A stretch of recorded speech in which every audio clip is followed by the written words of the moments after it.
सुभासुभ परित्यागी भक्तिमान च स्वामी प्रिय कलि पावन अवतार परम प्रेममय प्रेम परतत्व सीमा रासलीलासी चरण परिणति प्रेम विभक्त विलास श्रीमूर्ति परम करुणा वरुणालय कलिजुग जीवेर एकमात्र आश्रय गति श्री श्री गौर नित्यानंदे अपार अनुकंपाय श्री श्री गांधार्विका गिरिधरेर अपार करुणाय महिमाय बंग वसुंधरार मधुग्राम स्थित भक्त गृह श्री अंगने श्री श्री केशवव्रते पौष बैशाखी এই পবিত্র ব্রত মাসে পরম সুমঙ্গল মাঙ্গলী শ্রীমদ্ ভাগবতীয় ভক্তিযজ্ঞ জ্ঞানযজ্ঞ সুধাত্মা যজ্ঞের যে পরম আয়োজন, এই পরম আয়োজন একটু কমিয়ে দাও, ইকোটা কমিয়ে দাও। এই পরম আয়োজনে শুভ সন্দেক্ষণে এই মহা মহেন্দ্রক্ষণে এভাবেই থাকবো। মহামহেন্দ্রক্ষণে হরিকথার শুভারম্ভে অস্মাদীয় পরম আরাধ্য জীবন সর্বস্ব জীবন ধন শ্রী শ্রী গুরু মহারাজের পাবন পদার বিন্দে অনন্ত অনন্ত কোটি দণ্ডবৎ প্রণতি। তৎসহ এই অনুষ্ঠানে যিনি সেবাচার্য আচার্যবর্গ শ্রীধাম বৃন্দাবন স্থিত কেশিঘাটের বৈষ্ণব সেবার মূর্তিমন্ত বিগ্রহ, কুম্ভ মেলার মহামণ্ডলেশ্বর অনন্ত বিভূষিত শ্রী শ্রীল মুরারীমোহন দাসবাবাজী মহারাজের চরণাশ্রিত কৃপাধন্য শ্রী শ্রীল সুখদেব গোস্বামীপাদ, তার চরণে দণ্ডবৎ প্রণতি জ্ঞাপন পূর্বক সমাগত সুমঙ্গল সাধু সমাজ, বৈষ্ণবজন, সন্তজন, মহতজন, জ্ঞানীজন, শ্রদ্ধাশীলা, কল্যাণিয়া, ধর্মশীলা মাতৃগণ, হরিকথার শুভারম্ভে প্রারম্ভে আপনাদের সকল ভক্তচরণে সশ্রদ্ধ দণ্ডবৎ প্রণতি।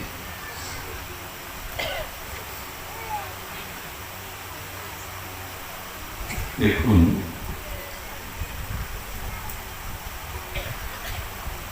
বিচিত্র বৈচিত্র্যময় আমাদের এই মানব জীবন।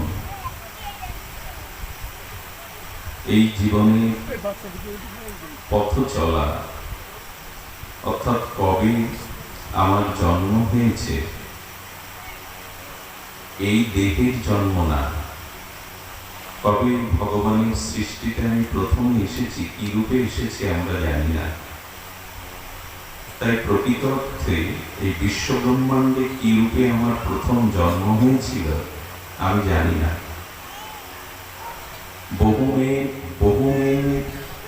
বহুমেতে ব্যতীতানি জন্মানি তাবর্জুন, বহুমে ব্যতীতানি জন্মানি তাবর্জুন। ভগবান বলছেন, অর্জুন, তোমার আমার কতবার এই জগতে আসা যাওয়া হয়েছে তুমি জানো না। তার মানে আমাদের সৃষ্টি, আমাদের শুরু কবে হয়েছে আমরা জানি না।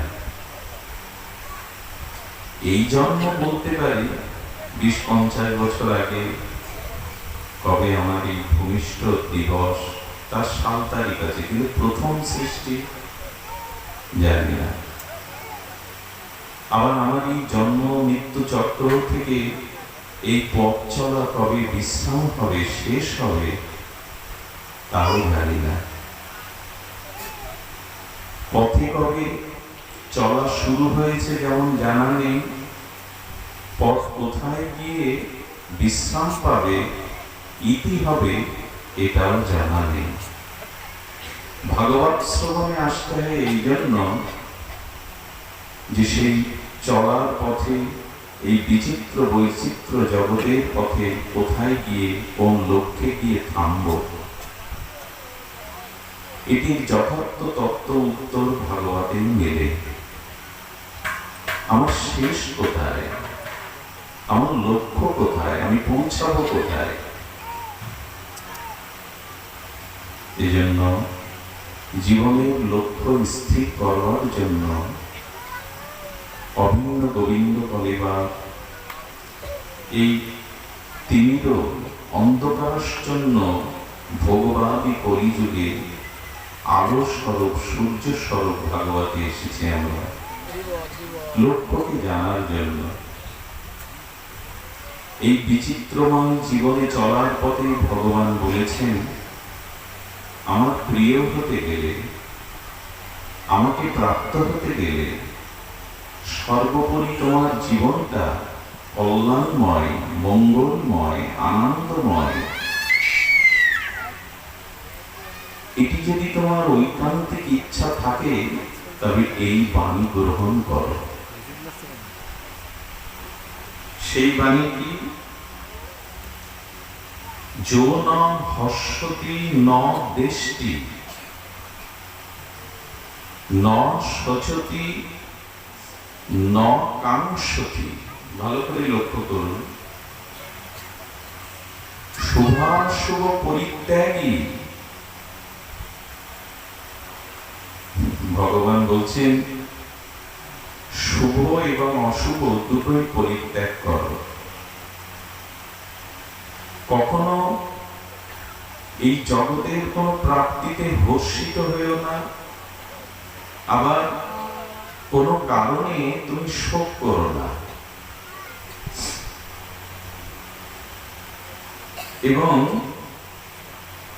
আমাকে ব্যতীত, ভজন ব্যতীত, ভক্তি ব্যতীত জগতের কোন পদার্থের প্রতি প্রবল আসক্তি কামনা রেখো না।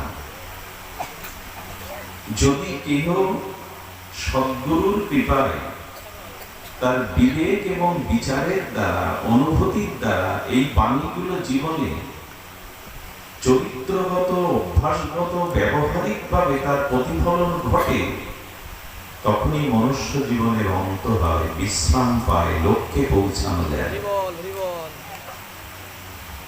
আচ্ছা, ভগবান বললেন শুভ ত্যাগ করো। কথাটি কিভাবে নেব আমরা? অশুভ ত্যাগ করার কথা শুনেছি, যা অশুভ, অশাস্ত্রীয়, অকল্যাণকর তা ত্যাগ করো। শুভ ত্যাগ করতে হবে। ভগবান বলছেন সার্বভৌম গীতা শাস্ত্রে শুভাশুভ পরিত্যাগী। আমার মনে হয় মানুষের জীবনে অশুভ যেমন বাধা, বন্ধন, শুভটাও তদুপরি বাধা বা বন্ধন।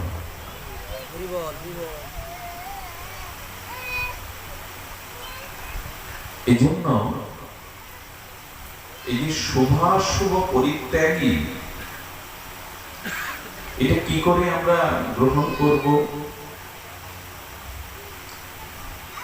বলে দেখুন, শুভ বা পূর্ণ, শুভ বা পূর্ণ মানুষে আপনি যেটা করতে যাবেন, সেই শুভ বা পূর্ণকৃত কর্মের দ্বারা আপনার বন্ধন আসবে। আবার অশুভ দ্বারা, পাপের দ্বারা, নৈতিক স্খলনের দ্বারাও আপনার বন্ধন আসবে। এই জন্য শুভ এবং অশুভকে, এই দুটি সম্মুখে তো আসে, দিন আসে। আজকে পূর্ব দিগন্তে সূর্য উদয় হয়েছে, দিনমণি অস্ত গেছে, মানে দিন এসেছিল আমাদের মাঝে। দিন চলে গিয়ে এখন নিশি বা রাত এসেছে কিনা? আচ্ছা, আজকে সন্ধ্যা হওয়ার পরে, রাত আসবার পরে আপনাদের মধ্যে কেউ প্রশ্ন তুলেছে ঈশ্বরের কাছে, প্রভু দিনের পরে রাত এলো কেন, আসবে কেন? তুলেছেন কি কেউ প্রশ্ন? এই প্রশ্ন কেউ তোলে কি? দিনের পরে রাত এলো কেন, আসবে কেন, এই প্রশ্ন তোলেন কি আপনারা কেউ? আজ পর্যন্ত তুলেছেন? আচ্ছা, শীত এসেছে, শীতের পরে যে বসন্ত আসে, ঋতু ক্রমচক্রে, বৈচিত্র্যময় ঋতুচক্রে শীতের পরে তো বসন্ত।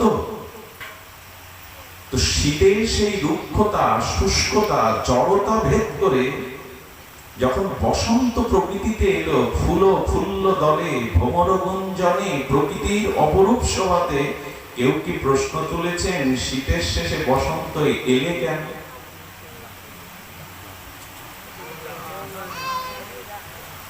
এ প্রশ্ন কেউ তুলেছেন বসন্ত আসবে কেন? আমার বলবার অভিপ্রায় হলো এই যে পূর্ণিমার পরে অমাবস্যা আসে, এতে কেউ প্রশ্ন তোলে কি, বিধাতার কাছে আঙুল তোলে কি যে পূর্ণিমার পরে অমাবস্যা এলো কেন? আসলে এই যে জগৎ, এটি তৈরি হয়েছে এই দুটো বৃত্তি দিয়ে। এখানে শুভ আছে, অশুভও আছে, এখানে দিনও আছে, রাতও আছে, এখানে শীতও আছে, বসন্তও আছে, এখানে দুঃখও আছে, সুখও আছে। একটাকে নিতে যেও না, একটাকে নিতে গেলে তোমার অনন্ত যাত্রা বাধা হয়ে দাঁড়াবে, ভগবত প্রাপ্তির পথে বাধা হয়ে দাঁড়াবে, তুমি আটকে যাবে। তুমি দুহাত ভরে দুটোকেই নিতে শেখো। যেমন দিনটাকে নিয়েছো, রাতটাকে নিয়েছো, শীতটাকে নিয়েছো, বসন্তটাকে নিয়েছো, দুটোই নিতে শেখো। আমাদের সমস্যা হলো আমরা শুভটা নিতে চাই, অশুভটা নিতে চাই না। আমরা বারে বারে বসন্ত নিতে চাই, বর্ষা নিতে, শীত নিতে চাই না। আমরা পূর্ণিমা চাই, অমাবস্যা। এটা আমাদের অজ্ঞতা, এটা আমাদের পূর্ণ চেতনার অভাব। দুটোকেই গ্রহণ করতে হবে, একটাকে গ্রহণ করতে গেলে বাধা হয়ে দাঁড়াবে।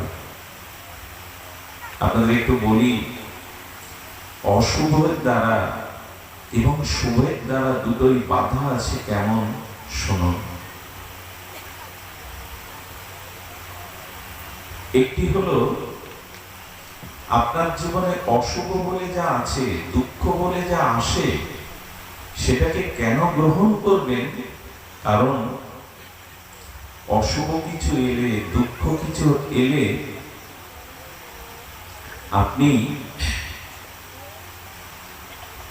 আপনি প্রকৃত অর্থে আপনার বিবেক, আপনার বিচার, আপনার প্রজ্ঞা, আপনার জ্ঞান, এগুলির বিকাশ ঘটে, প্রকাশ ঘটে।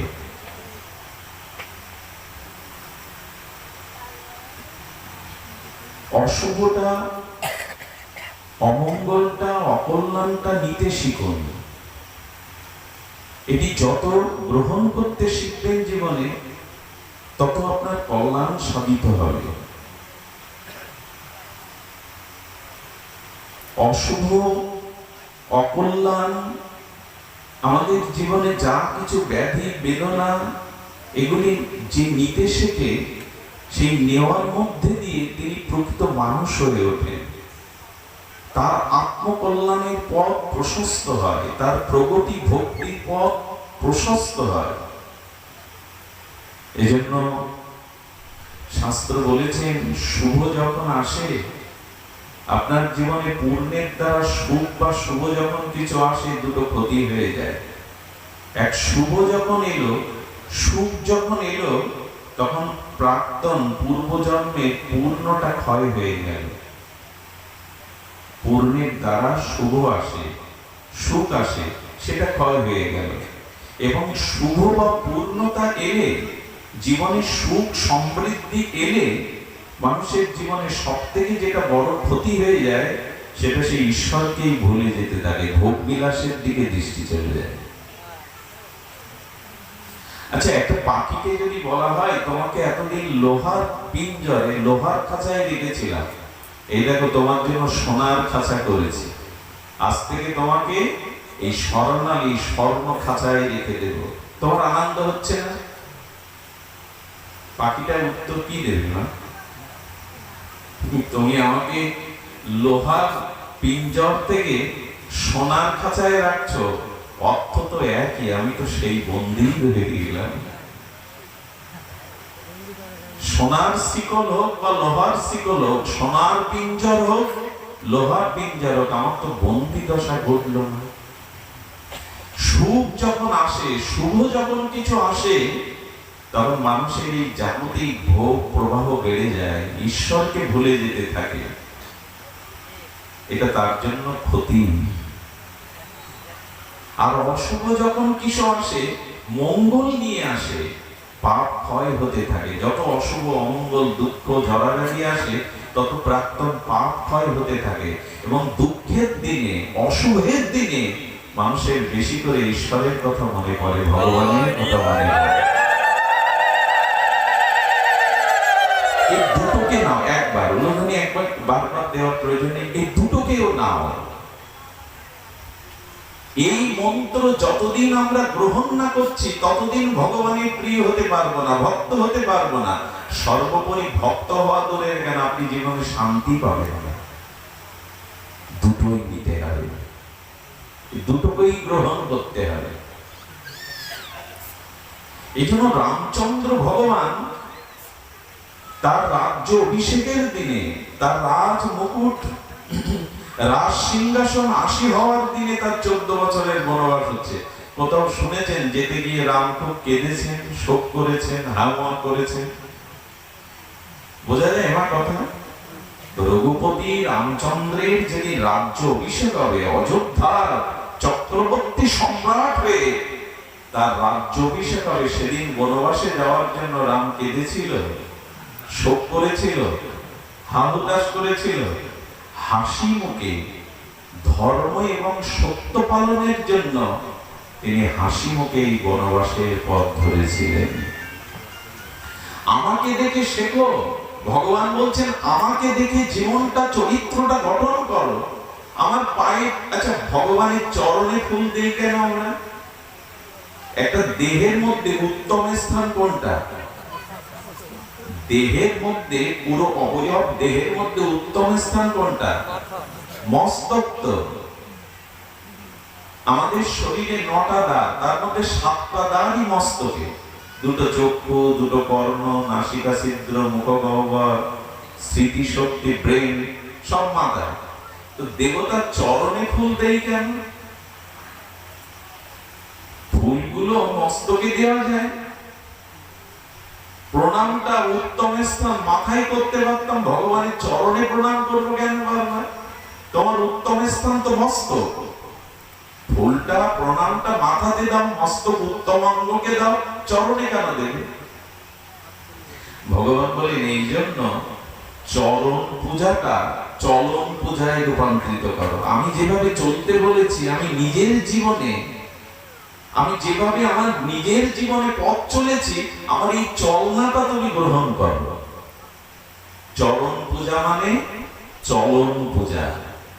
এই জন্য বাবা লোকনাথ গোস্বামী না, ত্রিকালজ্ঞ মহাযোগী বাবা লোকনাথ, ওনাকে একসময় প্রণামের জন্য লাইন করতো। তো বাবা সদা হাস্যোজ্জ্বল মুখে দীপ্ত কণ্ঠে বললেন, ওরে আমার চরণ ধরিস না, পারলে আমার আচরণ ধর। কি কথা বলুন তো? বলেন আমার চরণ ধরিস না, আমার আচরণ ধর। আমরা চরণে ফুল দিতে ব্যস্ত, চরণে প্রণাম করতে ব্যস্ত, অথচ উনি যে চলনায় চলেছেন সে চলনায় চলতে প্রস্তুত নয়। এই জন্য রামচন্দ্র ভগবান বললেন যেদিন রাজ্য অভিষেক হবে সেদিন আমি বনবাসে চলেছি হাসি মুখে। কারণ গীতায় আমি বলেছি শুভ অশুভ সুখ দুঃখ সমভাবে নাও। এটাই শান্তিতে থাকার, এটাই মঙ্গল লাভ করার একমাত্র উপায়। শুভাশুভ পরিত্যাগী, গোবিন্দ বলেছেন দুটোই ত্যাগ করো। অশুভ ভাব এবং শুভ ভাব যেটা সেটা মনের মধ্যে স্থান দিতে যেও না।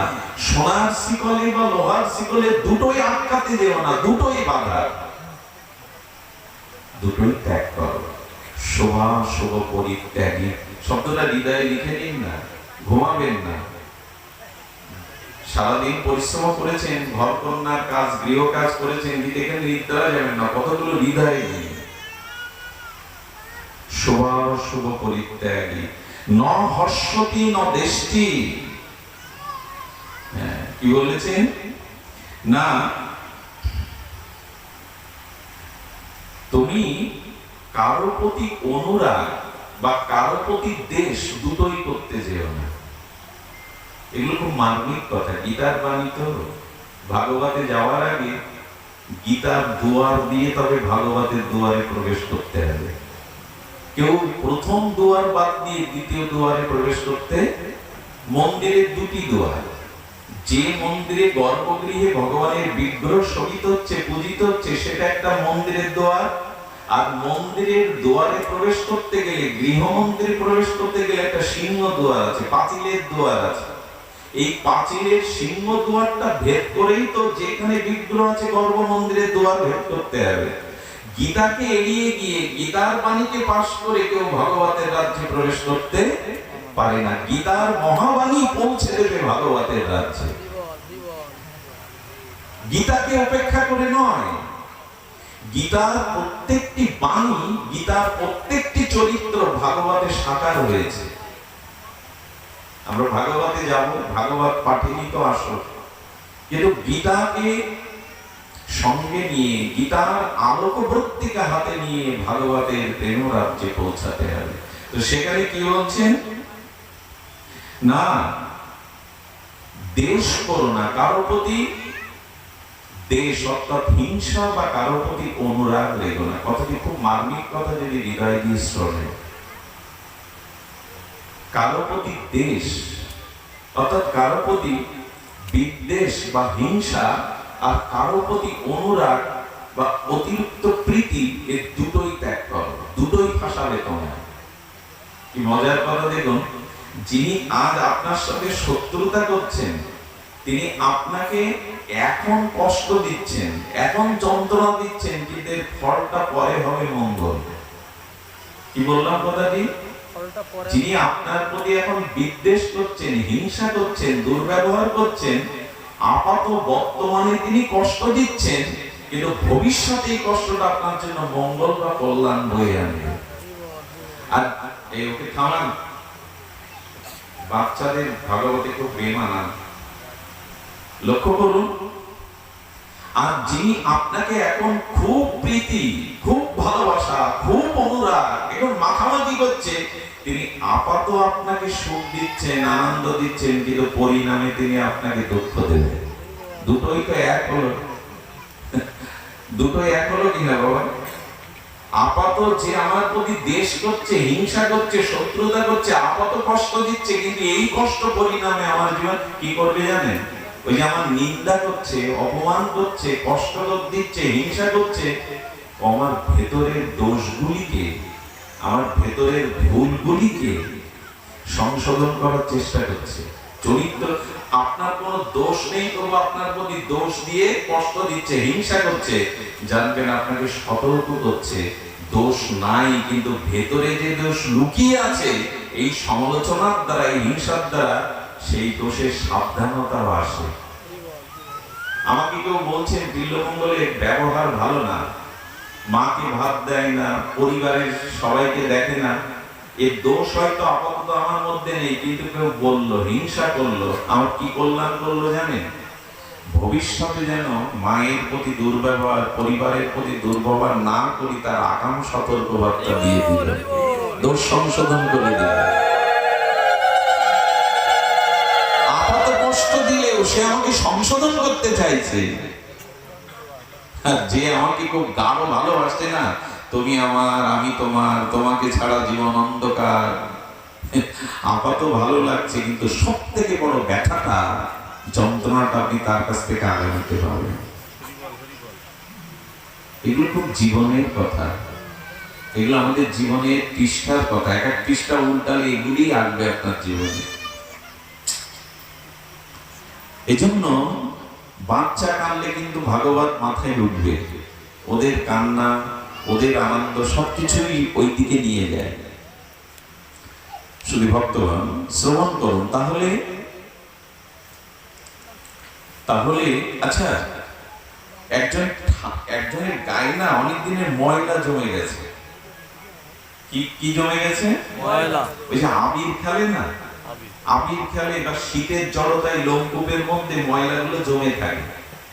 তো গায়ের ময়লাটা তুলতে গেলে বা ময়লাটা তামাটে হয়ে গেলে একটু গরম জল দিয়ে ডলতে হয়, হয় কিনা? ওই হয় কিনা? তাপ লাগে বটে, কিন্তু উপকার হয় কিনা? গরম জল দিয়ে ময়লাটা, রংটা বেশি ওঠে। এরপরে যখন উঠে গেল তখন ঠান্ডা জল ঢাললেন। দুটোই দরকার কিনা? শত্রুতা যে করছে গরম জল, বেশি করে ময়লা তোলে। আর যে ভালোবাসছে তার দ্বারা স্নান হয়, সেটা প্রীতির জল। ধরে দুটোকেও না, দুটোকেই না। আমরা রাজি নই দুটো নিতে।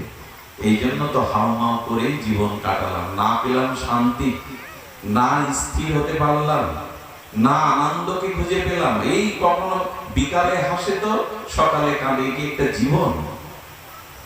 এই কারণে এই অপমান করছে তো দুঃখজনক। আজকাল আত্মহত্যা করছে, মা কি বললো, বাবা কি বললো। এখন অনেক বাচ্চারা আমাদের কাছে নালিশ জানায়, প্রভু প্রভু বলা উচিত নয় আমাদেরকে, তবু তারা বলে প্রভু। আচার্য, আমার মা আমাকে খুব মারে, বাবা খুব বকে, ওদের একটু বলে দিলেন তো। ও মনে করছে বাবা মার প্রতি দুর্ব্যবহার করছে, যথাযথ ব্যবহার করছে, হিংসা করছে। আসলে ও জানে না মা বাবা ওর জন্য যেটা করছে, কারণ ভক্ষণ করছে, এটা ওর মঙ্গলের জন্য। কিন্তু ওর অবুঝ মন বুঝতে পারে না। আমরাও বুঝতে পারি না যে আমার সমালোচনা করছে, যে আমাকে কষ্ট দিচ্ছে, দুঃখ দিচ্ছে, পক্ষান্তরে সে আমার মঙ্গলই চাইছে। জীবনে দুঃখ, কষ্ট, যন্ত্রণা কোনো বস্তু থেকে আসে না, পরিস্থিতি থেকে আসে। খুব মার্মিক কথা, লিখে নিতে বেরিয়ে যায়। এই জগতে আপনার দুঃখ, যন্ত্রণা কোনো বস্তু, ব্যক্তি থেকে আসে না, কারো কাছ থেকে আসে না, কোনো বস্তু, ব্যক্তি, পরিস্থিতি থেকে আসে না। দুঃখ আসবার একমাত্র কারণ অজ্ঞানতা। কি বললাম? আবার বলুন, অজ্ঞানতা। অজ্ঞানতাই হলো সমস্ত দুঃখের কারণ। তার দৃষ্টান্ত কি? আপনি এখান থেকে পাঠ শুনে বাড়ি যাচ্ছেন, হাতে লাইট নেন, অন্ধকারে হঠাৎ চিৎকার করে উঠলেন, সাপ সাপ বলে চিৎকার করে দৌড়াতে গেলে হোঁচটকে পড়ে গিয়ে রক্তারক্তি হয়ে গেল, পা কেটে গেল, মুখ কেটে গেল। পাশে দাঁড়িয়ে ছিলেন, টর্চ লাইট হাতে, বলে দাঁড়াও দাঁড়াও, ওটা সাপ নাই, দেখো দড়ি, আঁকা বাঁকা হয়ে রঞ্জু পড়ে আছে। আচ্ছা, এর হাত পা কাটলো, ও ভীত হলো, সন্ত্রস্ত হলো, দৌড়ে পালাতে গিয়ে যে কষ্টটা, রক্তারক্তি হলো, এটার কারণ কি? ওই দড়িটা, রাতটা, ওই পথ দিয়ে যাওয়াটা। এর একমাত্র কারণ তোমার অজ্ঞানতা। তোমার হাতে আলো ছিল না, তুমি রঞ্জুটাকে, দড়িটাকে, আঁকাবাঁকা দড়িটাকে সাপ পেয়ে ভয় পেয়েছো, দৌড়াতে গিয়ে হোঁচটকে। আমার ভাগ্যে ছিল, আমার কপালে ছিল, এরকম না। আমাদের জীবনে যতদিন জ্ঞান না আসবে, জ্ঞানের আলো বিকশিত না হবে, ততদিন অমুক দুঃখ দিচ্ছে, অমুক কষ্ট দিচ্ছে, অমুক করছে, এগুলো সব ভুল। আপনার অজ্ঞানতাই দুঃখের কারণ। জ্ঞানের আলো যেদিন জ্বলে উঠবে, এই ও মাকে ঠান্ডা করো না, এদিকে যে পাঠ চলছে উনি খেয়াল করছেন না। অজ্ঞানতাই হলো সমস্ত দুঃখের, এই জন্ম মৃত্যু জরা ব্যাধির কারণে। এই জন্য তো গুরুদেবের চরণে আশ্রিত শিষ্য প্রতিদিনই প্রার্থনা করে, অজ্ঞান ত্রিবিরন্ধস্য জ্ঞানাঞ্জন শলাকায়। আমার আর একটা চোখ দিয়ে দাও গুরুদেব, এই দুটো চোখে কাজ হবে না, তুমি আমাকে আর একটা চোখ দিয়ে দাও, জ্ঞানের চোখ। দেবদেবী দেখেন না, এই গুরুর মাঝখানে একটা ত্রিনয়নী, দুর্গাকে কি বলা হয়? ত্রিনয়নী। আর একটা চোখ কেন? মহাদেবের একটা চোখ কেন? আমরাও হাঁটতে গিয়ে হোঁচট খেলে অনেকেই গুরুজনেরা বলে কপালে চোখ নেই। কপালের চোখটা খুব দরকার, ওইটাই আমাদের নাই। সাধু সঙ্গ ভাগবত শ্রবণ করতে হয় কেন? ওই জ্ঞানের দৃষ্টিটা যাতে খুলে যায়। জ্ঞানের দৃষ্টি, এই জ্ঞানের জন্য। আর জ্ঞান কখন হবে? যখন আপনি মান অপমানকে, সুখ দুঃখকে সমান দুটোই গ্রহণ করতে পারবেন, তখনই আপনি জ্ঞানী। একটু কথা বলি, একজনের ভেতরে বিশুদ্ধ জ্ঞান আছে, চেতনা আছে, বা ঘুম আসছে, সতর্ক হয়ে যান, ঘুম আসলে অপরাধ হয়ে যাবে। কি হচ্ছে? একজন মানুষ জ্ঞানী বোঝা যাবে কি করে? একটু ধ্যান দিন। জ্ঞানী মানুষ হলে, পৃথিবীর বিখ্যাত শ্রেষ্ঠ প্রজ্ঞাবান জ্ঞানী হলে তার মাথা চারটে হয় নাকি? ব্রহ্মার মতো পা চারটে হয়, হাত আর দুটো বাড়ে, কথা বলুন।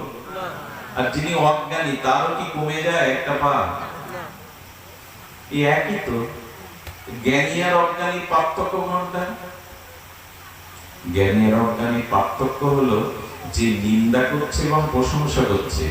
যখন সুখ এবং দুঃখ আসছে, যখন মান আর অপমান আসছে, তার মুখের অবয়ব যখন পরিবর্তন হবে না, একই রকম থাকবে চোখ মুখের ভাষা, জানবেন ইনি পরম জ্ঞানী, ইনি জ্ঞান অর্জন করেছেন। এই জন্য তো রামচন্দ্র বনবাসে যাওয়ার সময় হাসি মুখে যাচ্ছে। মুখের ভাষা বা মুখের অনুভব বদলায় না।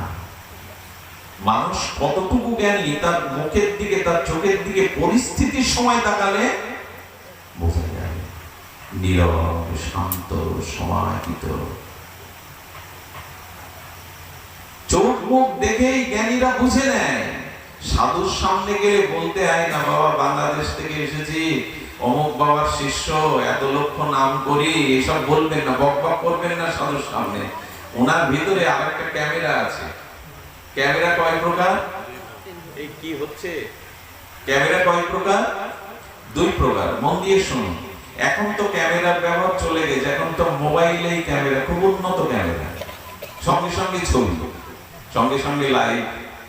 তো মোবাইলে যদি এখন আমার অবয়বটা তোলেন, এই ব্যাসপীঠে বসে পাঠ করছি তোলেন, আমার যে যে রঙের বস্ত্র আছে, আমার গাত্র রং যেমন, কিসের মালা আছে, কিরূপ আমার বস্ত্রখণ্ড, সবকিছু বাইরে যা যা আমার আছে তাতে তুলে দিয়ে দেবে। আমার ভেতরে লিভার, কিডনি, হার্ট তুলতে পারবে তো এই ক্যামেরা? পারবে কি? তো বুকে ব্যথা বা কিডনির সমস্যা, হার্টের সমস্যার জন্য মোবাইলের ক্যামেরা দরকার না কোন ক্যামেরা দরকার? ওটা ডাক্তারখানায় গেলে, ওকে কি বলে, প্যাথোলজিতে গেলে এক্সরে ক্যামেরা আছে, আল্ট্রাসাউন্ড ক্যামেরা আছে, ওটাতে বাইরে ওঠে না, ভেতরের হাড়, গোড়, লিভার, কিডনি যে যেমন অবস্থায় আছে তুলে দেয়। সাধুদের কাছে আছে এক্সরে ক্যামেরা। আপনার সামনে গেলে আপনার অনেক জন্ম পড়ে ফেলে চোখ মুখ দেখে। এই জন্য খুব বিজ্ঞ সাধুর কাছে গিয়ে খুব বকবক করবেন না, বেশি কথা বলবেন না, গিয়ে প্রণাম করে উনি যে নাম ভালোবাসেন, যদি মায়ের ভক্ত হয় জয় মা, যদি শিবের ভক্ত হয় ভগবান শিবের নাম করবেন, যদি রাধারানীর আশ্রিত হয় জয় রাধে বলে বসে পড়বেন, বকবক করবেন না। বাবা আমি এই করি, তাই করি, বৃন্দাবনে যাই, সমাজ তীর্থে থাকি, আমি এত লক্ষ নাম করি, এগুলো পাতুলতা। আমাদের রাধাকুণ্ডের পণ্ডিত প্রভাত বলেছেন, গুরুদেবের সাথে দেখা করতে গেছেন 6 মাস পর, কি কোনো মহৎ বৈষ্ণবের সাথে গিয়ে বলছেন, প্রভু আপনার শরীর ভালো আছে তো? কথাটা যে কোথায় কিভাবে প্রয়োগ করতে হয় এটাও শিখতে হয়। এই কথাটা বলা মানে বিড়ম্বনার সৃষ্টি করা। আচ্ছা, গুরুদেব যদি বলেন, খুব আবেগ দিয়ে তো জিজ্ঞাসা করলি যে আমার শরীর ভালো আছে কিনা, যদি বলি আমার শরীর খারাপ, 2 দিন থেকে 2 মাস থেকে সেবা করতে পারবে? একটু পরে তো প্রসাদ পেয়ে বললেন, প্রভু গৃহে ফিরতে হবে, অনুমতি দিন। তা আমার শরীর ভালো বা খারাপ জেনে কি করবি তুই? 2 মাস এখানে সেবা করতে পারবি, সংসার ছেড়ে, স্বার্থ ছেড়ে? 6 মাসে খোঁজ নেই, 2 ঘন্টার জন্য এসে কি আবেগ, গুরুদেব আপনার শরীর ভালো তো? এগুলো বিড়ম্বনা। আগেকার দিনে মহাত্মারা সাধু দর্শনে গেলে কি বলতে জানেন? এখন কি বলে? এখন অনেক রকম হাই হ্যালো ভাই। আগেকার দিনে কি বলতে জানেন? ভজন কুশল তো? বুঝতে পেরেছেন শব্দটা? তুমি যে মানুষ হয়ে এসেছো, তুমি ভগবানের ভজনে আছো তো? তোমার ভজনটা কুশল তো? কি মর্মান্তিক শব্দ! দেখুন, দেখা হলে বলতো তোমার ভজন কুশল তো? তুমি ভজনে আছো তো? এখন হাই হ্যালো যুগ কি আর বলবেন। আগে তো অন্তত পেছনে মায়েরা দুর্গা দুর্গা, বাড়ি থেকে পুরুষ যেতে গেলে, সন্তান যেতে গেলে Durga Durga, hi hi hi hi হচ্ছে, টাটা হাই হাই বাই বাই, ওই হচ্ছে দুর্গা। আর কে বলবে? সব কিছুই ওলট পালট। ঝড় হলে টর্নেডো, বৈদ্যুতিক ঝড়। টর্নেডো মানে হঠাৎ করে গ্রামের পাশ দিয়ে 5 মিনিট এমন ঝড় বয়ে গেল, ব্রিজ ভেঙে গেল, এর চাল ওর চালে, এর গাছ ওর খেতে। এখন আমাদের জগৎটা এই ঝড়ে ওলট পালট হয়ে গেছে। ভাগবত সংস্কৃতি নাই। জাগতিক যে যেমন পাচ্ছে, ঝড়ের মতো সেতু ভেঙে গেছে। এপার ওপারে যাওয়ার যে সেতুটা, ভগবানের কাছে যাওয়ার যে সেতুটা, সব ভেঙে চলে গেছে। সংস্কৃতিটাও ঠিক না। এই জন্য খুব আবেগে করতে নেই। সাধুর কাছে গেলে দণ্ডবোধ করে মাথা নিচু করে বলবেন, কিছু না বলাই ভালো, আমি সব বুঝে নেয়। তত্ত্ব সাধু বলে বুঝে নেয়। এই জন্য আপনার মুখচ্ছবি থেকে বলা যায় আপনার জ্ঞানের গভীরতা কতটুকু, আপনি কতটুকু স্থির। এই জন্য ভগবান বলছেন, দেখো, শোক এবং হর্ষ, মান এবং অপমান এক করে না। আচ্ছা, মান নেওয়া যায়, সম্মান নাকি আমি নিলাম, মানটা নিতে হবে। ভগবান তুমি বলতে বলতে কোথায়, সম্মান তো সকলের ভালো লাগে, অপমানটা নিতে হবে। অপমানটাই তো দরকার। খুব এটা মার্মিক কথা বলি, আমি যদি 3 মাস ব্যাপী এখানে প্রতিদিন পাঠ করি, আমার মতো মানুষ যারা এই পাঠ শুনে এত শাস্ত্রের মর্মার্থ বাণী শুনেও তাদের চরিত্র সংশোধন অনেকেরই হবে না। কিন্তু জীবনে যদি কলঙ্ক আর অপমান আসে, আপনি খুব দ্রুত সংশোধন হয়ে যাবেন। এটা দরকার। বোঝা গেল কথাটি? আমি 3 মাস ধরে যদি এখানে পাঠ করি, আমার মতো অনেকে আছে যাদের স্বভাব চরিত্র শুদ্ধ, হরিনাম নিয়েছে তো অনেক দিন, 20-50 বছর পাঠও শুনছে, স্বভাব সংশোধন হয়নি। কলঙ্ক আর অপমান যখন আসে, মানুষ খুব দ্রুত পরিবর্তন হয়ে যায়। খুব দরকার জগতে, খুবই প্রয়োজন। এই জন্য ভগবান বলছেন, শোভাশুভ পরিত্যাগী, শোভাশুভ হর্ষ বিষাদ এগুলিকে। তবে আমি যতটা সহজে বলছি এই আসনে বসে, এটা মেনে নেওয়াটা খুব সহজ নয়। শুনতে ভালো লাগে কথাগুলো, বলতেও ভালো লাগে, কিন্তু জীবনে গ্রহণ করতে শিখতে হবে। এগুলো খুব সহজে হবে না। বহুদিন ধরে সাধু সঙ্গ করতে করতে, বহুদিন হরিনাম জপ করতে করতে করতে করতে আমাদের জীবনে এই ভাবনাগুলো এসে যাবে। আপনাদের আমি বলছিলাম, কোন ব্যক্তি, আর এখানে কি বলছেন, সম শত্রু চ মিত্র চ যথা মান ও অপমান। গীতার দ্বাদশ অধ্যায় ভক্তি জগৎ একটু চোখ বুলিয়ে নেবেন। শীতেষ্ণ সুখ দুঃখেষু সমসঙ্গ বিবর্জিত।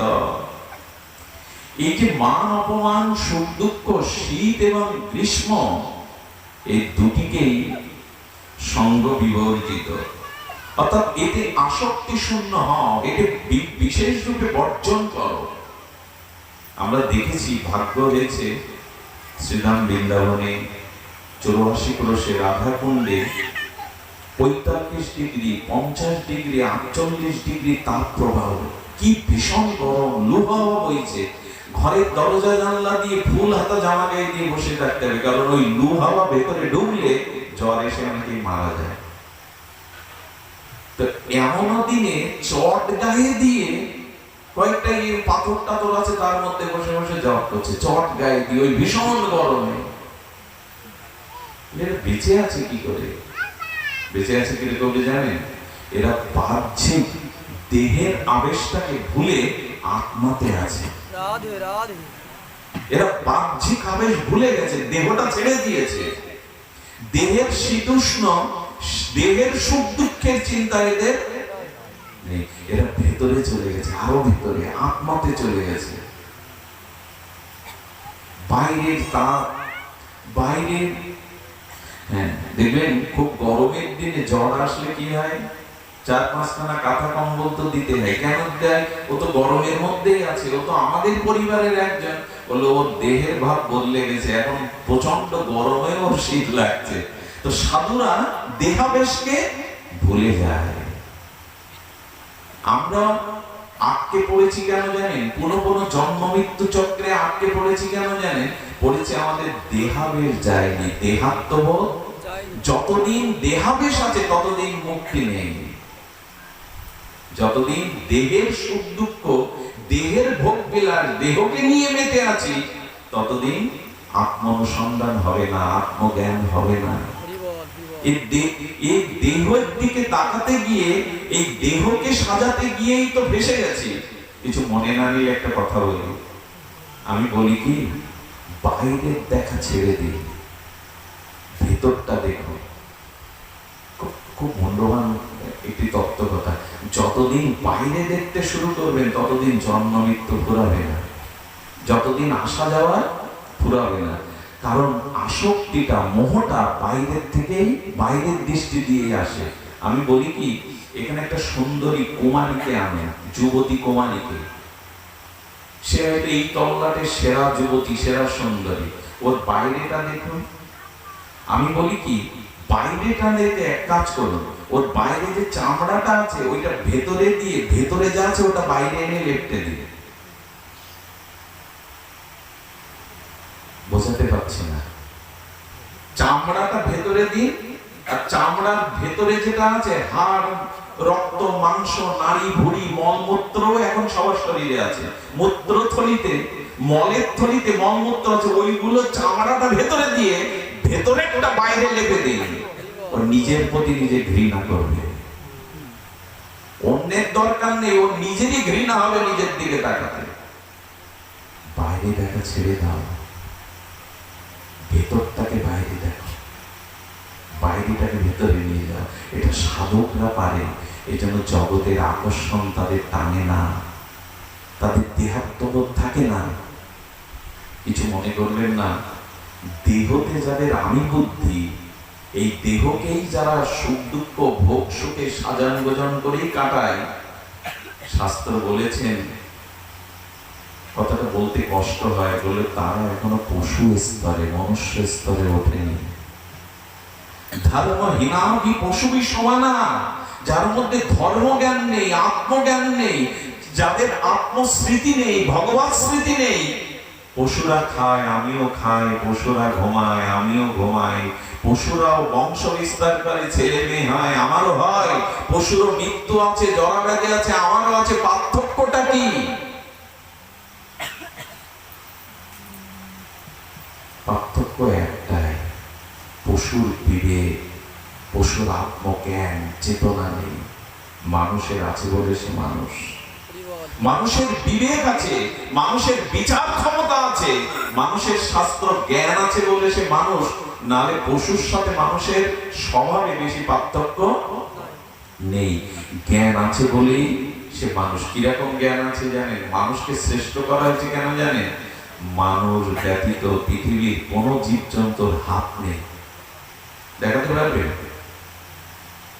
কোন প্রাণীর হাত দেখাতে পারবেন মানুষ ছাড়া? বলে বাঘ, ভাল্লুক, শূকর, কুকুর, বানর, বলে ওরা পা দিয়েই হাতের কাজ করে। তা চতুষ্পাদ বিশিষ্ট প্রাণী, ওদের হাত নেই, ওরা পা দিয়ে হাতের কাজ করে। তার মানে হাতটা দিয়েছেন কেন ভগবান? বলে ওদের থেকে তুমি কিছু শ্রেষ্ঠত্ব নিয়েই জগতে এসেছো। ওদের থেকে তোমার ভিতরে আমি কিছু শ্রেষ্ঠত্ব দিয়েছি। এই সৃষ্টিতে যত প্রাণী আছে 84 লক্ষ, তার মধ্যে তুমি সবার শ্রেষ্ঠ। আমার মতো করে তোমাকে পাঠিয়েছি। হাত কারো নাই।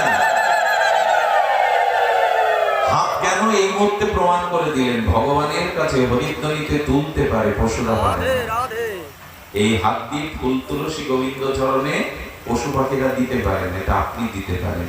এই হাত দিয়ে কোন অন্ধ ব্যক্তির হাত ধরে পার করে দিতে পারেন, ওরা পারে না। আচ্ছা, আপনার বাড়ি শুকর, কুকুর, বাঘ, ভাল্লুক কাউকে হাসতে দেখেছেন কখনো? ওদের হাসি টের পান? ওদেরকে ভগবান ওইভাবে হাসবার মতো অবয়ব দেয়নি। কিন্তু শিশু হাসলে বাড়ির মানুষদের মন খারাপ থাকলেও মন ভালো হয়ে যায়। তার মানে হাসিটা দিয়েছেন কেন জানেন? আচ্ছা, পশুরা বাঁশি বাজাতে পারে? হাসি বাঁশি এগুলো মানুষের জন্য কেন?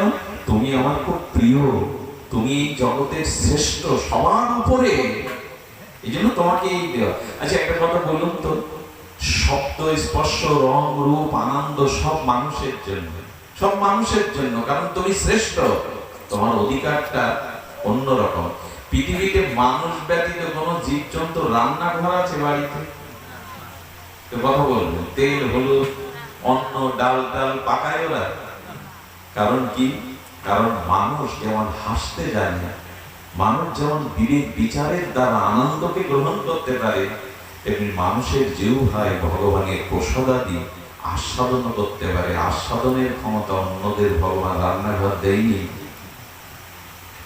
এগুলোর একটা মান্যতা দেবেন না ভগবান আপনাকে, এটা একটা শ্রেষ্ঠ স্থানে, তার কোনো মান্যতা নেই। আপনি শ্রেষ্ঠত্বের সবার উপরে মানুষ শ্রেষ্ঠ। কিসে শ্রেষ্ঠ?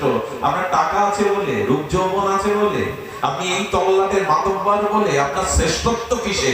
যার ভগবান ভক্তি নাই, যার আত্মজ্ঞান নাই, তিনি শ্রেষ্ঠ হতে পারেন। ভগবান ভক্তি হলো মাপকাঠি, আপনি শ্রেষ্ঠ। আপনি মানুষের মতো মানুষ হয়েছেন, বিবেক বিচার আত্মজ্ঞান লাভ করেছেন, এই জন্য আপনি শ্রেষ্ঠ। অন্য কিছুর বিচারে আপনি শ্রেষ্ঠ না। কোথায় সেই বিবেক? কোথায় সেই চেতনা? এই চেতনা লাভ করতে গেলে এই পানি আনতে হবে, এই পানি গ্রহণ করতে হবে। সুখ দুঃখকে সমান মনে করো, মান অপমানকে নিতে শেখো জীবনে। শীতুষ্ণ দেহা বিষয়টি বলছিলাম, ভেতরটা বাইরে এনে দেখো। তোমার একটা জিনিস বলি, আচ্ছা, পৃথিবীতে যত দুর্গন্ধ পেয়েছেন আজ পর্যন্ত, কতটি লক্ষ্য করার একটা কথাই, দুর্গন্ধ মাটিতে নাই, ফুলে নাই, আকাশে নাই, বাতাসে নাই, সব প্রাণী শরীরের মধ্য থেকে এই দুর্গন্ধ জগতে প্রকাশ পায়। এ কথা ভাবলে আপনি নিজের দেহ নিয়ে গর্ব করতে পারবেন না, নিজের রূপ যৌবন সাজিয়ে অন্যকে প্রদর্শন করতে পারবেন না। এ কথা যদি হৃদয়ে নেন, পৃথিবীর কোন দুর্গন্ধ আকাশ থেকে আসে না, মাটি ফুঁড়ে বেরোয়, বরঞ্চ মাটির মধ্যে ফুলের গন্ধ আছে। এই জন্য ফুল গাছ থেকে ফুল হয়ে গন্ধটা বাতাসে ছড়ায়। জুঁই, চামেলি, চম্পক, চামেলি, রজনীগন্ধা, এগুলো মাটির থেকে গন্ধ নিয়ে আমাদের দেয়। পৃথিবীর যত দুর্গন্ধ শরীর থেকে বাইরে আসে। অমেত্যপূর্ণা কীর্মি জাল সংকুলে স্বভাব দুর্গন্ধি বিনিন্দিতান্তরে রমন্তি মূঢ় বিরমন্তি পণ্ডিতা। ভাগবত বলেছেন স্বভাব দুর্গন্ধি। পৃথিবীর যত প্রাণী আছে তাদের শরীর থেকেই দুর্গন্ধগুলো, মলমূত্র কোথা থেকে আসে, ঘামের গন্ধ কোথা থেকে আসে, সব প্রাণীর থেকে, পারের দেহ থেকে বাইরে দুর্গন্ধ অন্য কোথাও নাই। প্রিয়জন একদিন দন্ত মার্জন না করলে তার মুখের গন্ধ নিতে পারবেন না, ঘামের গন্ধ নিতে পারবেন না। শরীর থেকেই পৃথিবীর যত দুর্গন্ধ আসে, সেই শরীরকে প্রাধান্য দিয়ে গেলাম, সাজিয়ে গুছিয়ে ভোগ বিলাস করে গেলাম। শরীরের ভিতরে যে আত্মা আছে, ভগবান হৃদয়ে বসে আছে, একবারও তার খোঁজ করলাম না। এই খোঁজ করার জন্যই ভাগবত সাধু সঙ্গ। তুমি আছো হৃদয়ে, হৃদয় দেবতা আছো যে প্রাণে, মন যেন তাহা নিয়ত জানে। হৃদয় দেবতা হৃদয়ে জানতে পারলে কি হবে জানেন? পাপের চিন্তা আসলে লজ্জা পেয়ে যায়। তুমি আমার হৃদয়ে আছো, তুমি আমার নিকটে আছো, তোমার কাছে থেকে আমি পাপের চিন্তা করি কি করি? এটা বিশ্বকবি রবীন্দ্রনাথের কয়া, হৃদয় দেবতা আছো যে প্রাণে, মন যেন তাহা নিয়ত জানে। তুমি আমার হৃদয়ে আছো এটা যেন মন জানে। পাপেরও চিন্তা মরে যেন তো দুঃসহ লাগে। প্রভু তুমি হৃদয়ে আছো, তাই কোনো পাপের চিন্তা যখন মনের মাঝে আসবে, যখন দুঃসহ লজ্জা যেন আমাকে ঘিরে বসে, তুমি আছো, তুমি দেখছো, আমি পাপ কর্ম করবো। আচ্ছা, এই মুহূর্তে যদি বিকাশদার ঘরে ভগবান কৃষ্ণ এসে বসেন, কে এসে বসেন? ভগবান মুরলীধারী শ্যাম সুন্দর রসিক শেখর গোবিন্দ এসে বসেন। তো যদি বিকাশদাকে গোবিন্দ বলেন আমি তোমার ঘরে এসেছি, এর থেকে বড় কোনো আনন্দের সংবাদ, এর থেকে বড় প্রাপ্তি জগৎ থেকে আর তুমি চাও? যদি প্রশ্ন আসে, কি উত্তর আসবে? না, প্রভু তুমি আমার ঘরে এসেছো, এর থেকে বড় কোনো সুসংবাদ, এর থেকে কোনো বড় প্রাপ্তি আমি জগৎ থেকে চাই না।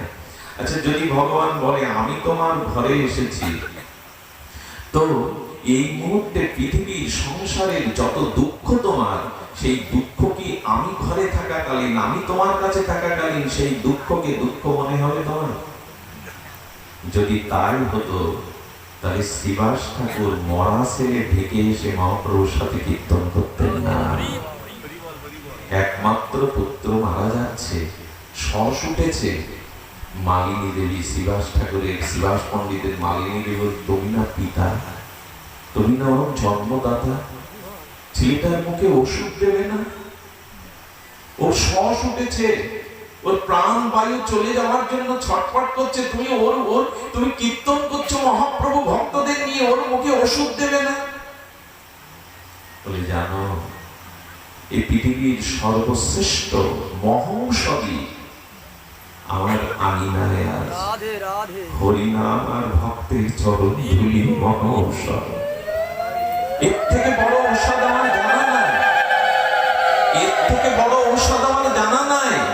ওই যে মহাপ্রভুর মুখকণ্ঠ থেকে নির্গিত হচ্ছে মধুর হরিনাম, এই হরিনাম আর ভক্তের চরণ ধুলি, এর থেকে বড় ঔষধ আর জগতে নাই। ওকে কি ওষুধ দেব আমি? এই কথা বলতে বলতেই শ্রীবাসের একমাত্র পুত্র বিয়োগ হয়ে গেল। কি করছে জানেন? শ্রীবাসের স্ত্রী ডুকরে, মালিনী দেবী ডুকরে কেঁদে উঠেছেন, একমাত্র পুত্র হারা। মহাপ্রভু কীর্তন করছেন যার আঙিনায়, শ্রীমান গৌর সুন্দর। কথাটি সকলের জানা, কিন্তু মর্মার্থটা কি? শ্রীবাস তখন বলছেন, মালিনী, মালিনী, পুত্র তোমার একার নয়, পুত্র আমার। তুমি কাঁদবে না। পৃথিবীতে শুনেছেন নিজের শিশু সন্তান কোলে গিয়ে মাকে, স্ত্রীকে নিষেধ করা হচ্ছে তুমি সন্তানের জন্য কাঁদবে না। হ্যাঁ, যতদিন আমাদের কাছে দায়িত্ব দিয়েছিল ভগবান, ততদিন দায়িত্ব পালন করেছে, আমাদের দায়িত্ব শেষ। ও আর আমাদের নয়, কাঁদবে না। মার মন কি বোঝে গো? মা যখন ডুবরে কেঁদে উঠেছে, তখন শ্রীবাস আঙুল তুলেছে, শোনো, আমি যা প্রতিজ্ঞা করি আমি তাই পালন করি। তোমার এই মায়ার ক্রন্দন যদি মহাপ্রভুর কর্ণে যায়, আর এই সুমধুর প্রেমমাখা হরিনাম যদি বন্ধ হয়ে যায়, তুমি জেনে রাখো তুমি পুত্র হারিয়েছো, এই মুহূর্তে স্বামীও হারাবে, বিধবা, কারণ আমি জলে ডুবে মরবো, আত্মহত্যা করবো। মালিনী দেবী বলছেন, আমি মা, আমি ওকে গর্ভে ধারণ করেছি, বুকের দুগ্ধ দিয়ে লালন পালন করেছি। বলে যদি কান্না থামাতে না পারো, আঁচল গুজে কাঁদো, যাতে কান্নার শব্দ মহাপ্রভুর কানে না যায়। ভগবান যার গৃহে, সে জগতের পুত্র হারার মতো এই মর্মন্তুদ যন্ত্রণাকেও ঢেকে দিতে চাইছে, বাইরে আসবে না। আঁচল মুখে গুজে কাঁদো। উনি এসে মহাপ্রভু যাতে বুঝতে না পারে, প্রভুর সাথে নিত্য কীর্তন করছেন হাত তুলে আনন্দে। পৃথিবীর ইতিহাসে এমন ইতিহাস নাই। মহাপ্রভু কীর্তন করতে করতে কীর্তন স্মিত করে বললেন, ভক্তগণ, ভক্তগণ, শ্রীবাসের গৃহে কোনো অমঙ্গল হয়েছে কি? কারণ আমি কীর্তনে তো প্রেম পাচ্ছি না, আনন্দ পাচ্ছি না। আমি তো আনন্দ পাচ্ছি না। শ্রীবাস ঠাকুরের মুখের দিকে তাকাচ্ছে। শ্রীবাস বললেন, প্রভু, সূর্যে কি কখনো অন্ধকার নামে? সূর্যে তো কখনো আধার নামে না। তুমি যেখানে, সেখানে কোনো অমঙ্গল আসতেই পারে না প্রভু। হরিনাম যেখানে, তোমার চরণ যেখানে, সাধু বৈষ্ণব যেখানে, সেখানে অমঙ্গল আসতে পারে। আবার কীর্তন করছে, রাত্রদীপ প্রভাত, আবার কীর্তন করছে। আবারও প্রভু বললেন, আমি প্রেম পাচ্ছি না কেন কীর্তনে? আমি আনন্দ পাচ্ছি না কেন? বলো না ভক্তগণ, শ্রীবাসীর গৃহে কোনো অমঙ্গল উপস্থিত হলো? শ্রীবাস বলছেন, না প্রভু, তুমি মঙ্গলময়, তুমি যেতে অমঙ্গল আসতে পারে না প্রভু। তুমি কীর্তন বিশ্রাম দিও না। রাত্র দ্বীপ্রহরে মহাপ্রভু বারবার যখন বলতেন, তখন এক ভক্ত বলে বসলো, প্রভু, রাতের প্রথম প্রহরে শ্রীবাসের একমাত্র ছেলে বিয়োগ হয়েছে। মহাপ্রভুর চোখটা সজল হয়ে উঠল। শ্রীবাসের দিকে অপলক নয়নে তাকিয়ে স্কন্ধে হাত রেখে বলছেন, শ্রীবাস, পুত্র বিয়োগ হয়েছে, তুমি আমাকে বলনি? মৃত পুত্র ঢেকে এসে তুমি আনন্দে নিত্য কীর্তন করছো আমাকে আনন্দ দেওয়ার জন্য। শ্রীবাস বলছে, প্রভু, সংসার অনেক জন্ম করেছি, স্ত্রী পুত্র বন্ধু বান্ধব জন্মে জন্মে পেয়েছি, কিন্তু তোমার চরণ, তোমার প্রেম ভক্তি জন্ম জন্ম পাইনি প্রভু। আমি সব হারাতে পারি, তোমাকে হারাতে পারি না। মহাপ্রভু কেঁদেছিলেন কেন জানেন? মহাপ্রভু সেই সময় সন্ন্যাস নেওয়ার সংকল্প নিয়েছিলেন মনে মনে। প্রভু বলেছিলেন, এদের মতো ভক্তকে ছেড়ে, নবদ্বীপ ছেড়ে আমাকে সন্ন্যাস নিতে হবে। কি করে এদের ছেড়ে আমি থাকবো, যারা পুত্রকেও, পুত্র শোককেও আমার সুখের জন্য ঝড়ঝড়ি দিয়েছে? এদের ছেড়ে আমি কি করে সন্ন্যাস নিব? এরপরে ঘটনা, ইতিহাস আপনারা জানেন। মালিনী দেবী ক্রন্দন করতে করতে শোকাহত সন্তানহারা মা মহাপ্রভুর চরণে দিয়ে দিয়েছিলেন ছেলেটাকে।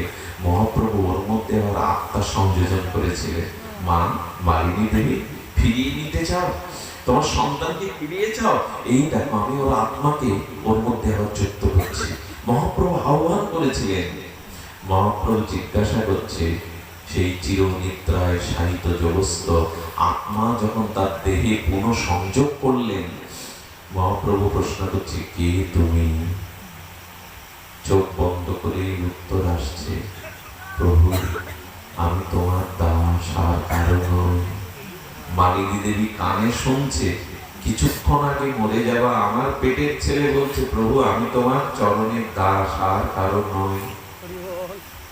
তোমার মা কাঁদছে, বাবা কাঁদছে, ফিরে আসতে চাও? কে মা, কে বাবা? তমেব মাতা চ পিতা তমেব, তমেব বন্ধুশ্চ সখা তমেব, তমেব বিদ্যা দ্রবিণাং তমেব, তমেব সর্বং মম দেব দেব। হে প্রভু, তুমি আমার মা, তুমি আমার পিতা, তুমি আমার বন্ধু, তুমি আমার দেবতা, আর কেহ নাই। কে আমার মা, কে আমার পিতা? তুমি তো পিতা, তুমি তো মাতা। এই জগতে প্রকৃত পিতা মাতা ভগবানই। যারা জন্ম দিয়েছেন, প্রতিপালন করেছেন, তাদের প্রতি আমার কোনো ঋণ ছিল, সেই ঋণ শোধের জন্য আমি এসেছিলাম, কর্তব্য করতে এসেছি। তখন বললেন, ওদের বলে দিন আমি ওদের গত জন্মের সন্তান ছিলাম, এই জন্মে ওদের কেহ না। ওদের বলে দিন আমি আপনার কৃপাতে হরিনাম শ্রবণ করতে করতে যে স্থানে গেছি, সেখানে জরা নেই, মৃত্যু নেই, ব্যাধি নেই, শোক নেই, পরমানন্দের স্থান। আমি জন্ম মৃত্যু জরা ব্যাধির পরবারে এক অমৃত আনন্দ লোকে যাত্রা করেছি। ওদের বলে দিন, বাবা মা না, ওদের বলে দিন এই জগতে আমি আর ফিরে আসতে চাই। বাবা মালা পরে দাও, বাবা পরে দাও। কি বলছেন? মালিনী দেবীকে মা বলছেন, ও মা, ফিরে পেতে চাস? বললেন, প্রভু, এতদিন বুঝেছি কেউ কারো নয়, সবই তোমার, ও যেখানেই থাকুক তোমার চরণে ভালো থাকুক। তখন নিতাই গৌরাঙ্গ কি করলেন, বললেন মা মহাপ্রভু ঘরে, বললেন মা এক শোন, তুই এক সন্তান হারিয়েছি, কিন্তু আজ থেকে আমি আর নিতাই তো দুই সন্তান হয়ে গেলাম।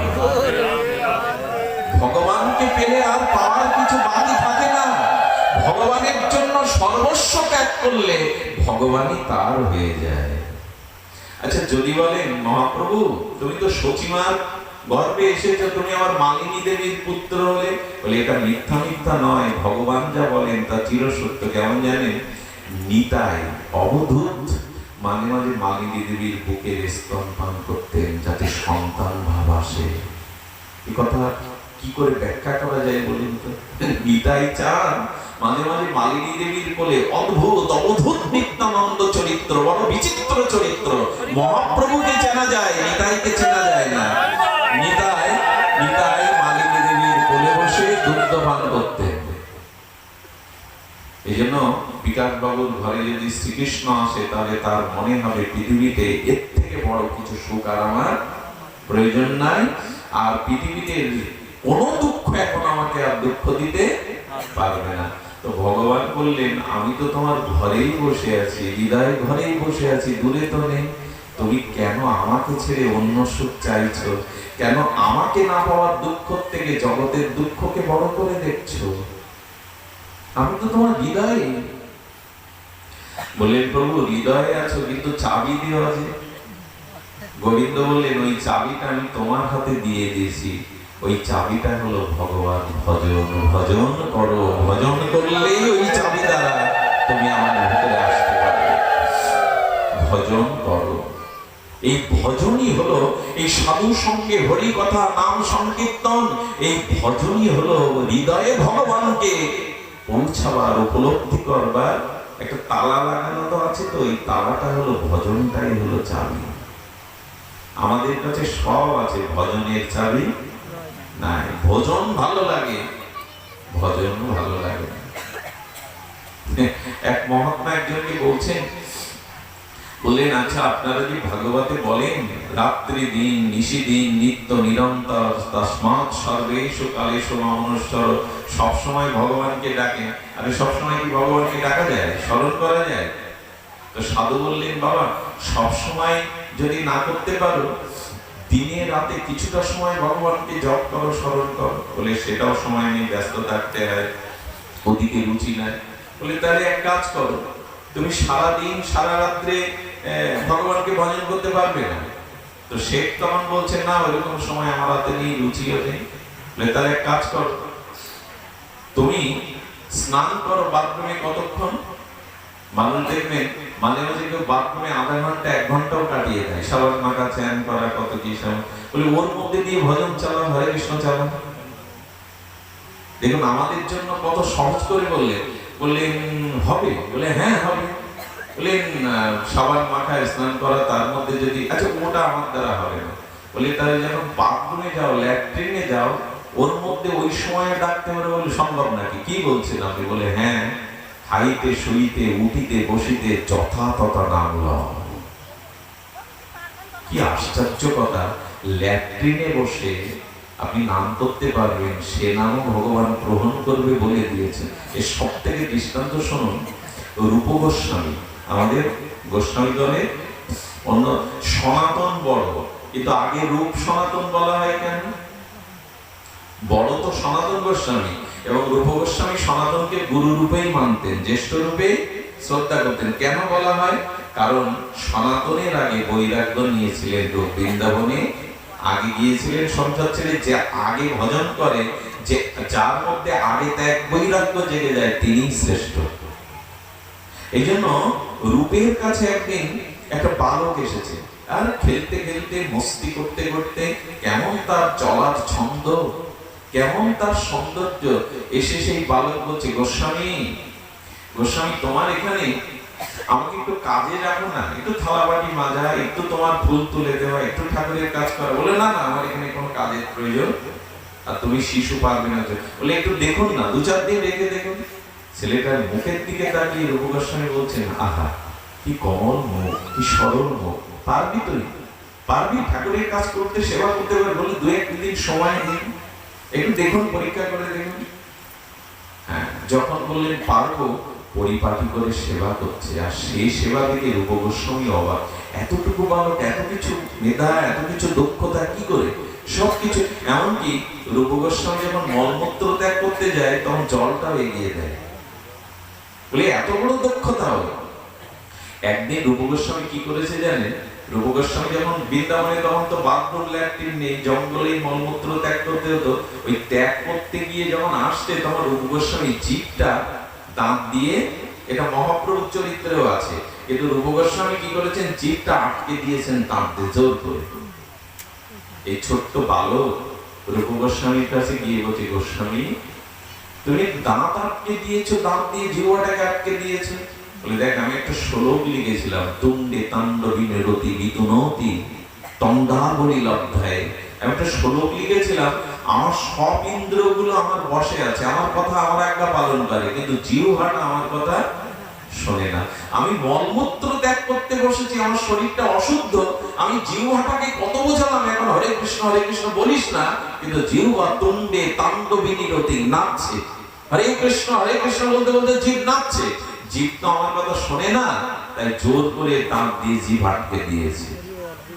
ভগবানের নামে কি রুচি দেখুন, জিভ কথা শুনছে না, আর আমরা বলে কেউ জীবকে কৃষ্ণ বলতে পারি না, বলে কেউ জীবকে কৃষ্ণ বলাতে পারি না, জিভ আটকে দিয়েছে। তখন সেই ছেলেটা বলছে, গোসাই তুমি বড় অন্যায় করে বসেছো, ভুল করে বসেছো। আরে সারা জীবন যে ভজন সাধন করেছে পর্যন্ত, যদি এই অবস্থায় তোমার প্রাণবায়ু চলে যায় কৃষ্ণ নামবিহীন, তোমার তো গতি হবে না, কারণ মৃত্যুর সময় যা চিন্তা করতে করতে মরবে সেইরূপ গতি হবে। সারা জীবনের ভজন সাধন সব বিফলে যাবে যদি এই সময় তোমার প্রাণ চলে যায়। তুমি কেন বলছো না যদি এই মুহূর্তে প্রাণবায়ু চলে যায়? রঘু গোস্বামী বিস্ময় প্রকাশ করে বললেন, কে তুমি? তুমি ছোট বালক হতে পারে না, তুমি ফাঁকি দিও না, পরিচয় দাও কেউ তুমি। সঙ্গে সঙ্গে মুরলীধারী শ্যাম সুন্দর প্রভাত হয়ে গেলেন, অদৃশ্য হয়ে গেলেন, গোবিন্দ জগতে দেখিয়ে গেলেন। বাথরুমে বসেও ভগবানের নাম করা যায়, সময় পাবে কম। অনেকেই তো বাথরুমে পড়ে গিয়ে স্ট্রোক হয়ে, অভ্যাস করুন, আজকাল এই স্ট্রোক বাড়ছে, হৃদরোগ বাড়ছে। এত কামনা বাসনা বুকে থাকলে হৃদরোগ হবে না কেন? কামরোগ তো আরো ভয়াবহ, কামনা বাসনা রোগ। তো বললেন, ল্যাট্রিনে বসেও নাম করো, কারণ ওই সময় পড়ে গিয়ে যদি মারা যাও গতি হবে না, অভ্যাসটা নিত্য নিরন্তর করো। কালা কালীন ন বিচারে ন, মহাপ্রভু কালা কালের বিচার আমি এবার রেখে এটা করবি কখন? তো বললে, দেখো বাথরুমে আমি করতে পারবো না। তো বললে, এক কাজ করুন না, আচ্ছা সপ্তাহে একদিন করলে হবে? তো বললে হবে, বলে কয় ঘন্টা? 1 ঘন্টা। বলে 1 ঘন্টা না, আরো একটু কমান, সপ্তাহে একদিন আধা ঘন্টা কমান, আধা ঘন্টা। তারপরে বলছে, দেখুন ও তো স্মরণে থাকে না, মাসে যদি আধা ঘন্টা করে। সাধু বলে চলেছে, বলে দেখুন আচ্ছা আপনি যেভাবে বলে চলেছেন, তো 2 মাস অন্তর যদি করি। এই হলো আমাদের দুর্দশা। বাবা কালকে 4 মালা করতে পারিনি, আজকে যদি করি হবে না? আমাদের কাছে অনেকেই কল করে বলে, বাবা 4 মালা কাল করতে পারিনি, আজ করলে হবে না? বললাম, বাবা কালকে যদি কোনো ক্রমে তুমি 3 বেলা না খাও, আজকে কি ওই বেলার ওই 3 বেলার আর আজকে 3 বেলার একসাথে খাও? দেখুন সকাল থেকে এর মধ্যে আমরা যারা আছি, অনেক মানুষই আজ বিকাশ বাবুর গৃহে এসছেন গুরুদেবের কৃপায়। এর মধ্যে এমন কেউ আছেন আজকে নির্জল উপবাস করেছেন, আজকে একাদশী না, কোনো না কোনো ভাবে কোনো জল অন্ন ফল মূল আমরা 1 বেলা হোক 2 বেলা হোক পেয়েছি। কিন্তু নিজের দিকে প্রশ্ন করুন, 3 বেলা 2 বেলা 1 বেলা ভোজন করেছি, কিন্তু ভগবানের সামনে 1 বেলা 1 ঘন্টা ভজন করিনি। তার মানে আমাদের ভোজনটাই প্রিয়, ভজনটা। এই অবস্থাটা বদলান, এই অবস্থাটা বদলান, জীবনে ভজন আসুক। আমার প্রিয় সে কখন? যখন আমার ভজন গ্রহণ করবে। আমার ভজনটা যখন গ্রহণ করবে, সেই আমার প্রকৃত প্রিয়। এই জগতে কিছু মনে করবেন না, দেখুন অনেক মানুষের অনেক মত থাকে। গীতায় কি বলেছে জানেন? ন মাং দুষ্কৃত তিন মূঢ়া নারাধমাম বলেছেন না ভগবান? ন মে দুষ্কৃত তিনা মূঢ়া নারাধমাম। গোবিন্দ বলছেন অপহিত মায়া আসরিক ভাব আশ্রিতা। গীতায় বলেছে যাদের আসরিক ভাব, যারা মায়াশ্রয় করেছে, যারা আমার ভজন করে না, এরা নরাধম, এরা মূঢ়। আচ্ছা, এগুলো গালি না কাউকে নরাধম বলা? আর বলছেন আসরিক ভাব বলা, এগুলো গালি না? একজন গীতার মধ্যে খুঁজে পেয়েছে, আচ্ছা স্বয়ং ভগবান জগৎ যাকে বন্দনা করে, জগৎ যাকে পূজা করে, সে গালি দিল কেন আমাদের? ওইটা খুঁজে পেয়েছে গীতার মধ্যে। যাদের দোষ দেখা অভ্যাস, ওই যে শ্লোকে আছে না, তারা দুষ্কৃতকারী, তারা মূঢ়, তারা নরাধম, এগুলো গালি না বাবা? এখন যদি আমি আপনাকে বলি নরাধম, মূঢ়, এগুলো গালি না? সে খুঁজে পেয়েছে স্বয়ং ভগবান গালি দিল কেন আমাদের? কার মাথায় কখন কি ঢুকে পড়ে গালি দিল কেন? গোবিন্দ বললেন গালিটা দিয়ে বসেছি কেন জানেন? যারা আমার ভজন করে না, তাদের দেখলে আমার কষ্ট হয়। সেই কষ্ট থেকে এই গালিটা আমি, মা মাঝে মাঝে সন্তানকে বলে জানে, মর মর, মরতে পারিস না, বলে কিনা? সন্তান এমন কিছু করে বসে, মা বলে বসে। এই কথাটা কি মার বুকের কথা? কোথার কথা? মা মুখের কথা, বুকের কথা না। গোবিন্দ বলছেন ভজনের জন্য মনুষ্য জন্ম দিলাম, ভজনের জন্য বদন দিলাম, কর্ম দিলাম, বিবেক দিলাম, বিচার দিলাম, সাধু দিলাম, গুরু দিলাম, বৈষ্ণব দিলাম, নাম দিলাম, ধাম দিলাম, সাধু সঙ্গ দিলাম, গ্রহন্ত দিলাম, বৃন্দাবন দিলাম, নবদ্বীপ দিলাম। এরপরেও তুমি ভজন করলে না। তোমার এই ভজন না করা দেখে আমার অভিমান এসেছে, কষ্ট এসেছে। আমি কষ্ট থেকে মায়ের মতো বলে ফেলেছি তুমি নরাধম, তুমি মূঢ়। কেন ভজন করো না? ভজন না করলে গোবিন্দেরও ক্ষোভ হয়, কষ্ট হয়। আসুন, বেশি বোঝানোর প্রয়োজন নাই। বিবেক আছে, বিবেকের কাছে প্রশ্ন করুন। কৃষ্ণ ভজনের জন্যই তো আশা, সব হলো, ভজন হলো না। আর কত কত বিধ্বংসী অভিশাপ নিয়ে জগৎ থেকে চলে যেতে হয়। দেখুন মানুষ মারা গেলে উত্তর ভারতে কি বলে জানে? রাম নাম সত্য। আমাদের যেমন হরে কৃষ্ণ গায়, আর উত্তর ভারতে মরে গেলে পেছনে কি গেতে গেতে যায়? রাম নাম সত্য হে, রাম নাম সত্য হে। আর আমরা বলি বলো হরি। আমরা কি বলি? বলো হরি। এই শব্দটা বললেই বুকের মধ্যে চমকে ওঠে। এই শব্দটা মনে করি সবাই মানতে চায় না, বলো হরি। আচ্ছা, এই কথাটা রাম নাম সত্য হে, মুখে সবাই স্বীকার করে যে রাম নামই ভগবানের নাম একমাত্র সত্য।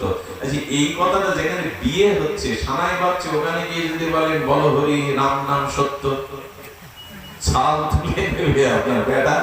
বলো হরি জবাব দেওয়া দেখা হচ্ছে, হরি নামই তো বলছে, রাম নাম সত্য হে। ওই উত্তর ভারতে মারা গেলে লাশের পিছনে ওরা ওই বলতো রাম নাম সত্য হে। টেলিভিশনে দেখেন না, সিনেমায় দেখেন মানুষ ওরা বলে রাম নাম সত্য হে। তাহলে বিয়ে বাড়িতে জন্মদিনে কি বলবেন? তো বলো হরি, ঘাট ধরে বের করে দেবে। আসলে তো ওটা সত্য, ওটা কি মিথ্যা? হরি বলাতে, হরি বলতে বলাটা কি মিথ্যা? সত্য সুন্দর, রেগে যায় কেন? বিশ্বাস করুন, মরলে তবে মানুষ মেনে নেয় হরি নাম সত্য, বেঁচে থাকতে এগুলো মেনে নিতে চায় না। চাই না বলেই বিয়ে বাড়িতে জন্মদিনের উৎসবে বলো হরি বললে আপনার পিঠের ছাল তুলে নেবে, বের করে এটা বেরোবে।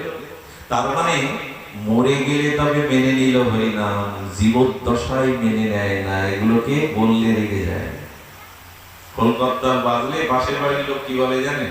এত চেঁচামেচি কেন? এত জোরে ছেলেদের পরীক্ষা, হরি নাম নাকি চেঁচামেচি। এই দশাও আছে। ছোট ভাই অনুষ্ঠান করছে, বড় ভাইয়ের সাথে মিললে বড় ভাই টিভি জোর দিয়ে দিয়েছে। কি দুর্দশা হলে আমাদের এসব হয়। এই জন্য মরে গেলে হরি নাম বলো হরি বললে, আমি বারবার বলি, চাঁদ দোলাতে যখন তুলবে পেছনে বলো হরি বলে দেখবেন। আমরা তো যাই, বৈষ্ণবদের দরকার হয় কেউ মারা গেলে, বাবা একটু শ্মশানে চলো, তো যখন বলো হরি বলি ওর মাথা নড়ে। চারজন কাঁধে নিলে কি হয়? শ্মশানে যেতে যেতে আমার কি মনে হয় জানেন, ও যেন বলছে আমার আর হরিবলায় জন্মে হলো না, আগামী জন্ম শুয়োর কুকুর হতে পারি, হরিবলা চিৎকার করলেও হরি বলতে আর কুকুরগুলো আমাদের থেকে কমটুকু বেশি, কিন্তু ওরা জিহ্বাটা অনেক বড়, কিন্তু ওরা কৃষ্ণ বলতে পারে না। জিহ্বা সকলের আছে, হরিনাম সবাই নিতে পারে না। তোমার জন্মটা ভজনের জন্য, বউ ছেলে মেয়ে ঘর বাড়ি এগুলো আনুষঙ্গিক, কৃষ্ণ ভজিবার তরে সংসারে আইন, ভজনের জন্য এসেছি, আনন্দ ভর্তি করে কাল কাটিয়ে দিলাম, এটাই অজ্ঞানতা, এটাই মরতা। যদিও কালকে মহোৎসব, এমন আসরে হঠাৎ করে ছেড়ে দেওয়াটাও কষ্টকর, তবু আচার্য নির্দেশ মেনে আমরা সামান্য 10 মিনিট হরিকথায় থাকবো। শুধু ভক্তগণ, জীবনে 3টে পথ আমাদের সামনে, খুব মন দিয়ে তো শুনছেন, ধ্যান দিয়েও শুনছেন, 3টে পথ আমাদের সামনে। এই কথাটি একটু শুনতে হবে, আস্বাদন করতে হবে ধ্যান দিয়ে, তারপরে আপনারা বিস্ময় যাবে। দিয়ে দেন অধিবাসে। তো আপনারা শুনুন, সেই আস্তে আমি বলছি, আস্তে আস্তে একজন গিয়ে দিয়ে দিই। জয় রাধে। শুনুন, পথ হলো 3টি, এবং এটি আমরা বাল্মীকি কৃত বা তুলসীদাস গোস্বামী কৃত রামচরিত মানসে পাই। একটি হলো সত্যের পথ, এদিকে ধ্যান দিন, অন্যদিকে দৃষ্টি না দিয়ে এদিকে ধ্যান দিন। কি হলো? একটি হলো সত্যের পথ, একটি হলো ভক্তির পথ, আর একটি হলো প্রেমের পথ। কয়টি পথ বললাম বাবা? 3টি। আমাদের এই 3টি পথ বেয়ে চলতে হবে। সত্যের পথ, কি কি বললাম বলুন? ভক্তির পথ আর প্রেমের পথ। পথ এই 3টি, এছাড়া পথহারা হয়ে চলে যাবে। এই হলো আমাদের সামনে পথ। এবং রামায়ণে এই 3টি পথের দিক নির্দেশনা, দিগদর্শন করেছেন রামচন্দ্র, ভক্ত শ্রেষ্ঠ, শান্ত শ্রেষ্ঠ ভরত, এই প্রেমিক শ্রেষ্ঠ, প্রেম শ্রেষ্ঠ ভরত, আর ভক্ত শ্রেষ্ঠ হনুমান। এরা এই 3টে পথকে সামনে আমাদের দিগদর্শন করেছেন। রামচন্দ্র চলেছেন সত্যের পথে। রামচন্দ্র কোন পথে চলেছেন? সত্যের পথে। খুব মার্মিক কথা, ইতিপূর্বে আমি এই প্রসঙ্গে আলোচনা কোথাও করিনি, হঠাৎ স্মরণে এলো। আর প্রেমের পথে চলেছেন ভরত। ভরত চলেছেন কোন পথে? প্রেমের পথে। আর হনুমান চলেছেন ভক্তির পথে। এই 3 চরিত্রটা খুব বিরল চরিত্র, আস্বাদন পাবেন, জীবনের একটা দিগদর্শন হয়তো পেয়ে যাবেন যদি শ্রদ্ধা। গোবিন্দ কিন্তু এও বলেছেন এই গীতায় যে এই অমৃত কথা যারা শ্রদ্ধার সহিত শোনে তারা আমার অতীব প্রিয়। গীতায় অতীব শব্দটা ভগবান দ্বিতীয় ব্যবহার। কি বলেছেন ওই শব্দটা? দ্বাদশ অধ্যায়ের শেষের শ্লোকটা কি বলেছেন? যেতু ধর্ম অমৃতমিতাক্তং যতাক্তং পর্যুপাসতে শ্রদ্ধাদানা মত পরম ভক্ত মে অতীব মে প্রিয়। এই অতীব শব্দটা গীতায় দ্বিতীয় বলা নেই। সে আমার অতি প্রিয়, অতীব প্রিয়, সব থেকে বেশি প্রিয়। কোন ভক্ত? যে এই ভাগবত কথারূপমৃতকে, ভাগবত কথারূপমৃতকে যে শ্রদ্ধার সহিত পান করে, সে আমার প্রিয় না, অতীব প্রিয়। শ্রদ্ধাধানামত পরম, আহা কি শব্দ! শ্রদ্ধাধানামত পরম ভক্তস্তে অতীব প্রিয়। অমৃত স্বর্গে প্রকৃত অমৃত নাই, মোক্ষেও প্রকৃত অমৃত নাই, ধর্মামৃত। গোবিন্দ নিজ মুখে বলছেন এই ভগবানের নাম রূপ লীলা কথা, হরি কথাই হলো প্রকৃত অমৃত। আজ আমরা যা পান করছি এটা স্বর্গেও পাওয়া যাবে না, স্বর্গে হরি কথা নেই। আর মুক্তি পেয়ে গেলে ওখানে হরি কথা। এই জন্য গোবিন্দ বলে ধর্মামৃতম, ধর্মই হলো ভগবানের নাম রূপ লীলা কথাই হলো প্রকৃত অমৃত। কিন্তু আমরা হীরা ফেলে কাঁচ তুলে নিয়ে আনলো, আমরা অমৃত ফেলে বিষ নিয়ে আনলো। তার প্রমাণও আছে। দুধের কেজি কত বাবা? 60। চানাচুরের কেজি কত? চিংড়ি মাছের কেজি কত? 500 টাকা। দুধ বেচে ওটা কিনে নিয়ে যায়। চানাচুর ঘরে আছে, দুধ ঘরে, রুচিটা কম দেখে আমরা মাঝে মাঝে অমৃত হয়ে বিষ তুলে নিই। এই যে এখন অনুষ্ঠান হচ্ছে, আর অনেকেই আছে টিভির সামনে, ছেলেরা নেটের মধ্যে ক্যারামের মধ্যেই আছে, অথচ এই কথাগুলো কিন্তু তাদের কানে যাচ্ছে। আমরা আসলে অমৃত হয়ে বিষ তুলে নেওয়া লোক। ছোট বাচ্চারা যেমন মাটির পুতুল সাজায়, বর বউ সাজায়, ঘর তৈরি করে, বিয়ে দেয়, চড়ুই ভাতি করে, ওই বাচ্চাকে মাটির পুতুল কেড়ে নিয়ে একদলা সোনা দেবে, দেখবেন ও আসতে কাঁদবে, সোনার দলা ফেলে দিয়ে বলবে পুতুল দাও। সোনার মূল্য এখনো বোঝেনি, এই জন্য মাটির পুতুল ওর কাছে আনন্দের জিনিস। আমরাও বুঝিনি জগতে অমৃতটা কি। রূপে অমৃত নাই, যৌবনে নাই, ওটা দুদিন পরে বিকৃত হয়ে যাবে। অর্থের মধ্যেও নাই। একমাত্র অমৃত স্বর্গে মোক্ষামৃতের থেকে অমৃত, একমাত্র ভগবত কথামৃত, ধর্মামৃত হলো একমাত্র অমৃত। সেটাতেই রুচি নেই আমাদের। আর বললেন সে আমার অতীব প্রিয়, যারা শ্রদ্ধার সহিত এই ধর্মামৃত পালন করে। কত বড় ধন্য করেছেন আপনাদের। বক্তা শ্রেষ্ঠ না, যারা শ্রবণ করে এরাই শ্রেষ্ঠ। বক্তা শ্রেষ্ঠ হতে পারে না। আমি গতকালই বলছিলাম, আমার এই ব্যাসাসন তুলে আমবাগানের মধ্যে দিয়ে দেন, আপনারা কেউ যাবেন না, ভাগবত মাথায় উঠবে। শ্রোতারাই হলো শ্রেষ্ঠ।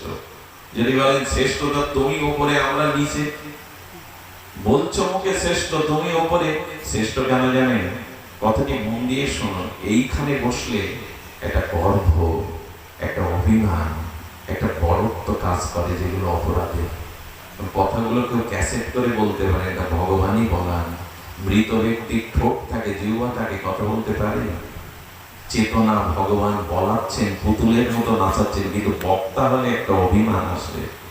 কিন্তু নিচে বসলে, শ্রোতার আসনে বসলে কোনো অভিমান আসে না, বড়ত্ব ভাব আসে না। অহংকারী শ্রেষ্ঠ হয় না বিনয়ী শ্রেষ্ঠ হয় বলুন? আর একটা মজার জিনিস কি জানেন? তরল বস্তু, অমৃত বস্তু, তরল বস্তু উপরের দিকে যায় না নিচের দিকে? জল বা কোনো তরল বস্তু দুগ্ধাদি ঠেলে কোন দিকে যায়? এখন হরিকথা কোন দিকে যাচ্ছে? যারা নিচে বসে তারাই অমৃত পায়। আরো একটা কথা বলি, ভালো লাগবে। চকিতে যে বসে সে চকিদার, আর যে জমিতে বসে জমিদার। আপনারাই বড়। এই জন্য শ্রোতার আসনে বসতে শিখতে হয়। আমি কবে ব্যাসপীঠে বলবো এই নিয়েই ব্যস্ত। এখানে বসলে জ্বালা আছে। অভিমান যদি আসে, বড়ত্ব যদি, আমার কথা শুনছে, আমি বক্তা, আমি শ্রেষ্ঠ প্রবক্তা, সব গেল, সব গেল। শ্রোতার আসনে বসতে শিখো। শ্রোতাদেরই মান্যতা দেয়া হয়েছে। এই জন্য সুখদেব গোস্বামী যখন ভাগবত বলছেন, সামনে বসে আছে ব্যাসদেব, সামনে বসে আছে পরাশর, বশিষ্ঠ, মৃত্যুঞ্জয়ী মহাপুরুষরা নিচে বসে শুনছেন। 16 বছরে সুখ। এই জন্য হরিকথা যেখানে ছুটে যাবে, তবে তার মুখেই হরিকথা শুনতে হয়। আমার মতো মাদিস নরকের পিঠের মুখে নাই। যিনি আচরণ করেন, যার ভিতরে বিশুদ্ধতা আছে, যিনি সজাতীয়, স্নিগ্ধ, ভজনানন্দী, যিনি অর্থের বিনিময়ে, বাণিজ্যের বিনিময়ে হরিকথা হরিনাম বলেন না, এ জাতীয় বক্তার মুখে শুনলেই কাজ হবে। শাস্ত্র বলেছে, অবৈষ্ণব মুখোদ্গীর্ণাঙ্কুত হরিকথামৃতং শ্রবণাং নৈব কর্তব্যং যথা সর্বশ্রেষ্ঠ দুগ্ধপায়। পদ্মপুরাণে এই শ্লোকটি জানা। দুধ এক বাটি পান করলে উৎকৃষ্ট কারক বটে, কিন্তু ওই দুধ যদি সাপ এটো করে দিয়ে যায় আপনার অজান্তে, ও পান করলে বিষক্রিয়া হবে। তা আমার মতো যারা অবৈষ্ণব, তাদের মুখে হরিকথা শুনলে হরিকথার ক্রিয়া। এই জন্য আবার হরিকথা শোনার বেলায়ও বলা হয়েছে, সাবধান হয়েছে, সাধু মুখে হরিকথা। যে কথা বলছিলাম, সময় ফুরিয়ে এসে দাদার কাছে 5 মিনিট সময় নিয়ে নি। যদিও এরপরে অধিবাস আছে, কাল মহোৎসব আছে, মহাপ্রভু বিশ্রাম দিতে হবে, অধিবাস নেই। তো ঠিক আছে, এত সুন্দর আসলে ভেঙে দেব, 5 মিনিট আপত্তি আছে না? ও তো আদায় করে নেওয়া কথা, থাকলেও বলবেন না। এটা আমি ছেড়ে দিচ্ছি, কারণ আমার সময় জ্ঞান আছে, আমি আপনাদের বিশ্রাম দিয়ে দেবো। কিন্তু এখন দেখুন না, এখন তাকিয়ে দেখুন না, এইখানে এখন যে পরিবেশ, আমাকে যদি কেউ বলে স্বর্গে যাবে এটা ছেড়ে, আমি রাজি হব না। এখানে এখন আমাদের মাথায় কারো সংসার চিন্তা, হৃদয়ে কোনো পাপের চিন্তা, কোনো মলিনতা কাজ করছে না। কারণ হরি কথারূপ হরি কান দিয়ে আপনার হৃদয়ে গিয়ে বসে দখল করে নিয়েছে হৃদয়। হরি কথা হরি হয়ে হৃদয়ে প্রবেশ করে। এই জন্য আমরা তিনটে পথের কথা একটু উল্লেখ করেছি, যখন একটু স্পর্শ করে যায়, ব্যাখ্যা না করে। সত্যের পথে কে চলেছেন? রঘুপতি রামচন্দ্র। পিতার সত্য পালন করতে, মর্যাদা পালন করতে, এই তো সত্যের পথ হলো রামচন্দ্রের। প্রেমের পথ ধরেছেন কে? সাধু সন্ত শ্রেষ্ঠ প্রেমিক ভরত। আর ভক্তির পথে চলেছেন কে? হনুমান। আমাদের দেখিয়ে দিয়ে গেলেন তুলসীদাস গোস্বামী বাল্মীকি, এই তিনটে পথে চলো। পথ এই তিনটে। সত্য যার মধ্যে নেই তার মধ্যে কিছুই নেই, এটা ভগবান নিজে দেখালেন। কিন্তু সত্য বড় কঠিন। সত্যের পথে মানুষ চলতে সহজ পারে না, কেন জানেন? সত্যের পথ বড় কঠিন। স্ত্রীকে এক কাপড়ে নিয়ে আজকে রঘুপতি রামচন্দ্র রাজা রাম অভিষেকের দিনে বনবাসে চলেছে, এটা কত কঠিন। এই জন্য জীবনের সত্যকে আঁকড়ে ধরে কঠিনতাকে প্রস্তুত থাকুন। অনেক পরীক্ষা, অনেক কঠিন জীবনের সত্য কঠিন। রবীন্দ্রনাথ এই জন্য বলেছেন, সত্যরে কঠিন জেনে বেশিছি ভালো। আমি জানি সত্য কঠিন, কিন্তু তাকে ভালোবেসেছি। কঠিন চাই, কঠিনতা পরীক্ষা জীবনের সম্মুখে আসবে। সত্যের পথ কঠিন। রামচন্দ্র হাসি মুখে দেখিয়ে দিল সত্যের পথকে অবলম্বন করো। কারণ ভাগবতে বলেছেন, সত্যং পরম ধীমহি, সত্যকেই আঁকড়ে ধরো। কলিতে সত্যই হলো তপস্যা। সেই সত্যের পথ ধরে প্রভু চলেছেন, আর জীবকে বলছেন একটাই পথ, কল্যাণ মঙ্গলের একটাই পথ। আজ আমি রামচন্দ্র যদি পিতৃসত্য পালনের জন্য, সত্যের জন্য বনবাসে না যেতাম, আমি অযোধ্যার রাজা হতে পারতাম, জীবের হৃদয়ের রাজা হতে পারতাম না। সত্যের পথ কঠিন হলেও এই পথে চলো, কারণ ভগবানই পথ দেখান। সত্য সুন্দরের পথ ভগবানই দেখাতে আসেন। আচ্ছা, ভরত চলেছে কোন পথে? প্রেমের পথে। সত্যের থেকে প্রেম আরো বড়। সত্যের থেকে বড় কি? প্রেম। কারণ লক্ষ্য করুন, ভরত কি করেছে জানেন? রথ, সারথি, হাতি ঘোড়া সামনে নিয়ে চলেছে সাথে, কিন্তু ভরত নিজে রথে না উঠে সবার পেছনে খালি পায়ে চলেছে। প্রেমের পথ কেন জানেন? আমার কারণে আমার প্রভু এই পথ পেয়ে গেছে খালি পায়ে, রথে উঠে না। প্রেমিক কেমন জানেন? প্রেমের সংজ্ঞা একটাই, প্রেমের সংজ্ঞা কেবল একটাই, সেটা হলো প্রিয় পরমের সুখ ছাড়া নিজের সুখের সন্ধান যে করে না। আমার জন্য আমার প্রভু রাম নগ্ন পায়ে পথ দিয়ে গেছে, আমার রথে ওঠা মানায়, আমার পায়ে পাদুকা মানায়। ভরত আজ চোখের জলে প্রেমাশ্রু বিগলিত করতে করতে রাজ্যভার দিতে চেয়েছিল বশিষ্ঠদেব। কৌশল্যা বলেছিল, আমি তোমার গুরুদেব। বশিষ্ঠ বলছেন, আমার আজ্ঞা পালন করে তুমি অযোধ্যার পরম্পরার সিংহাসনে বসো। ভরত বলেছিল, গুরু আজ্ঞা মাতৃ আজ্ঞা লঙ্ঘন করতে নেই, কিন্তু আমি লঙ্ঘন করছি, আমি লোভী বলে। আমি একটা পথ চাই না, আমি ওই রাজ্যের পথ চাই না, আমি বড় লোভী, আমি দুটো পথ চাই। আমি রাজ সিংহাসনের এক পথ চাই না, আমি রঘুপতি রামচন্দ্রের দুটি পদ চাই। বললেন, ভরত তুমি সিংহাসনে বসো। ভরত যে কথা বলেছিলেন এটা প্রেমিকের কথা। ভরত বললেন, আমি যদি অযোধ্যার সিংহাসনে বসি, এ পৃথিবী রসাতলে যাবে, বসুমাতা ধরিত্রী রসাতলে যাবে। বশিষ্ঠদেব বলেছিলেন, বাবা মাইক আবার কি হলো তোমাদের? বশিষ্ঠদেব বলেছিলেন, একটা কানেকশন দেখো লুজ হয়ে গেছে একটা বক্সে। বশিষ্ঠদেব বলেছিলেন নৃসিংহ, বসুদেব বলেছিলেন হিরণ্যকশিপুর এই সিংহাসনে বসেছে ভারতবর্ষে। রাবণ বসেছিল, তখন ধরিত্রী রসাতলে যায়নি, আর ভরত তুমি বসলে রসাতলে যাবে। কি চমৎকার কথা বলেছিলেন! প্রেম না থাকলে কথা বলা যায়? ভরত বলেছিল, যে কাজ হিরণ্যকশিপুর করেছে, যে কাজ রাবণ করেছে, সেই কাজ যদি রাবণের ভাই ভরত করে, বসুমাতা সইতে পারবে না, বসুমাতা রসতলে যাবে। এই জন্য ভরত চলেছেন। রাম কি বলেছেন জানেন? এই কথাটা আজকের অনুষ্ঠানের সার কথা। রাম ধরিত্রী দেবীকে, বসুমাতাকে বলছেন, বসুমাতা, বসুমাতা প্রকট হয়ে বলছেন, প্রভু রাম আদেশ করো। বলে, আমার ভরত আসবে এই পথ দিয়ে, তুমি পথে কোনো কাপড় আর কাটা যেন রেখো না। বলে, কেন প্রভু? বললো, আমার ভরতের পায়ে কোনো কাটা কোনো কাপড় যেন বিদ্ধ না হয়। বললেন, প্রভু তুমি যখন মা সীতাকে নিয়ে, জানকীকে নিয়ে তুমি চলেছিলে, তখন তো এই আদেশ আমার দাওনি। তুমি তো মা সীতার থেকে কি ভরতের আরো তোমার কাছে কমল? সীতার থেকে কি ভরতের মহিমা তোমার কাছে আরো বেশি? সীতা কমলিনী, জগন্লোকে তার পায়ে ফুটবে, আমি তো আদেশ দেওনি কাটা সরিয়ে দাও। ঝিল অনেকেই বলে, বৃন্দাবনে এত বাবলা কাটা, তার রাধা মাধব খালি পায়ে লীলা করে কি করে? বলে, যোগমায়া যে পথে রাধারানী আসেন, যোগমায়া কাটা কাকড় সরিয়ে দিয়ে ফুল ভিজিয়ে দেয়। যেমন রাম বলছে, আমার ভরত আসবে, ভরতের পায়ে যেন কণ্টক বিদীর্ণ না হয়, কাকড় না পড়ে। বললেন, প্রভু সীতা দেবী আপনি গেলেন, বললেন না?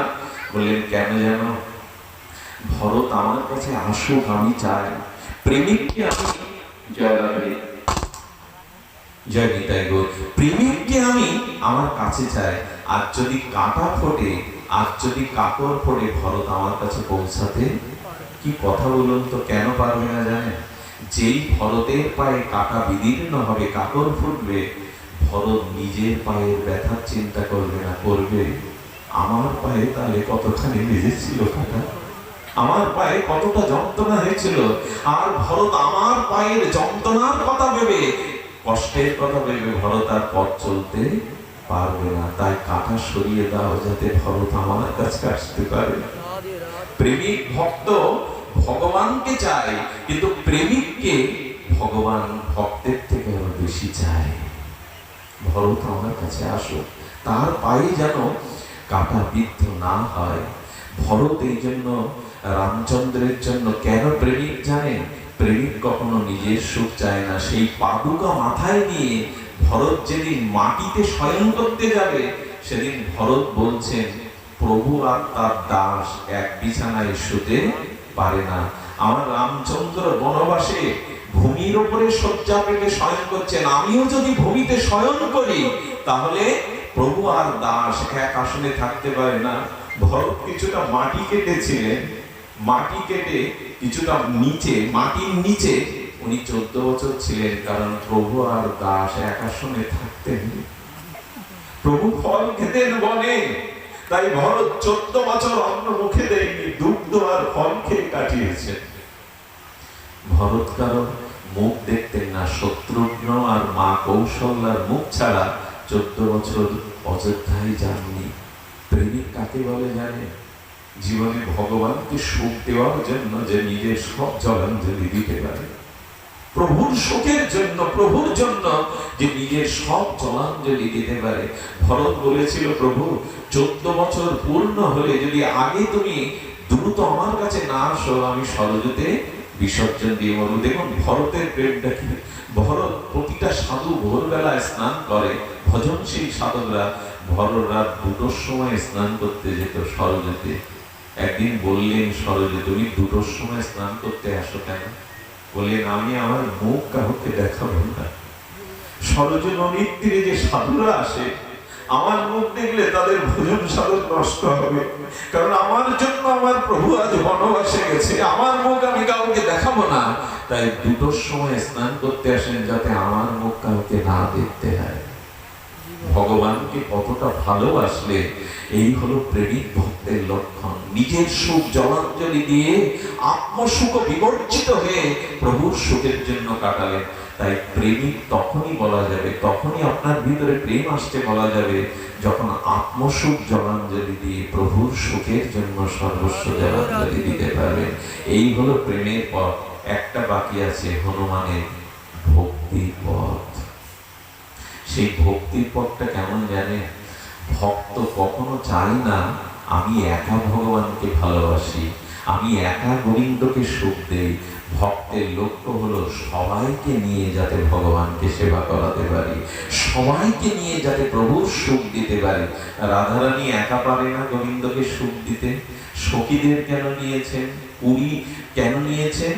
অষ্টসখী কেন নিয়েছেন মঞ্জুরিগণকে? আমি একা সুখ দিয়ে আনন্দ পাচ্ছি না, আমার প্রিয়কে যদি সবাই সেবা করে, সবাই আনন্দ দেয়, তবেই তো আমার আনন্দ। এই জন্য হনুমান সুগ্রীবকে এনেছেন, বিভীষণকে এনেছেন, সবাইকে প্রভুর চরণে নিয়ে গেছেন। কারণ ভক্ত কখনো একা ভক্তি চায় না, একা উদ্ধার হতে চায় না। ভক্ত চায় সবাইকে নিয়েই ভগবানের চরণে যাওয়া। শুধু ভক্তগণ, আজকে যার জন্য আপনাদের এই উপস্থিতিতে, আপনাদের শুভ সান্নিধ্যে চরণ বলে বসে তিনি আমার আজকের আচার্য, আমার অভিন্ন হৃদয়ের সুখ, আমার সুখদেব গোস্বামী পাদপদ্ম, তিনি প্রভুপাদ হয়েও নিচে বসেছেন। এই গৃহের আচার্য পাদে তিনি আছেন, প্রভুপাদ গুরুদেব তিনি নিজে একজন ভালো আলোচক, ভালো বক্তা, আপনারা জানেন। তবে এই যে অধমের প্রতি, আমার প্রতি তার বিশেষ একটা করুণা, আমি তার কাছে চিরদিনই ঋণী। আমার মতো অধমকে নর্দমার কীর্তে তিনি ব্যাসাসনে বসিয়ে নিচে বসেছেন। এটাই তার ত্যাগ বৈরাগ্যের মহিমা। শুধু ভক্তগণ, ওনার জন্য প্রার্থনা করবেন, উনি দীর্ঘায়ু হয়ে এভাবে ভগবত ভক্তি মহাপ্রভুর আদর্শ গুরুদেবের সেবা যাতে প্রচার করতে পারেন। এবং বিকাশ প্রকাশ তারা যে উদ্দেশ্যেই আজকের এই মাঙ্গলিক অনুষ্ঠান আয়োজন করেছেন, তাদের পূর্বপুরুষের আত্মকল্যাণ আপনারা প্রার্থনা করবেন। এবং আপনারা যারা, আমি চিন্তা করতে পারছি না, বাগেরহাট থেকে আমাদের বাবারা কোথায়, ওনাদের বলা হয় না চলে আসেন, কত দূর থেকে মানুষ এসেছেন। সকল চরণে আমি আমার মস্তক বিলিয়ে দিলাম, বাতাসে উড়িয়ে আপনাদের পায়ের ধুলো আমার মস্তকে দিবেন, যেন এমনি সাধু সম্পর্ক। শুধু ভক্তরা আরেকটা অনুরোধ, সেই অনুরোধটা হলো আমরা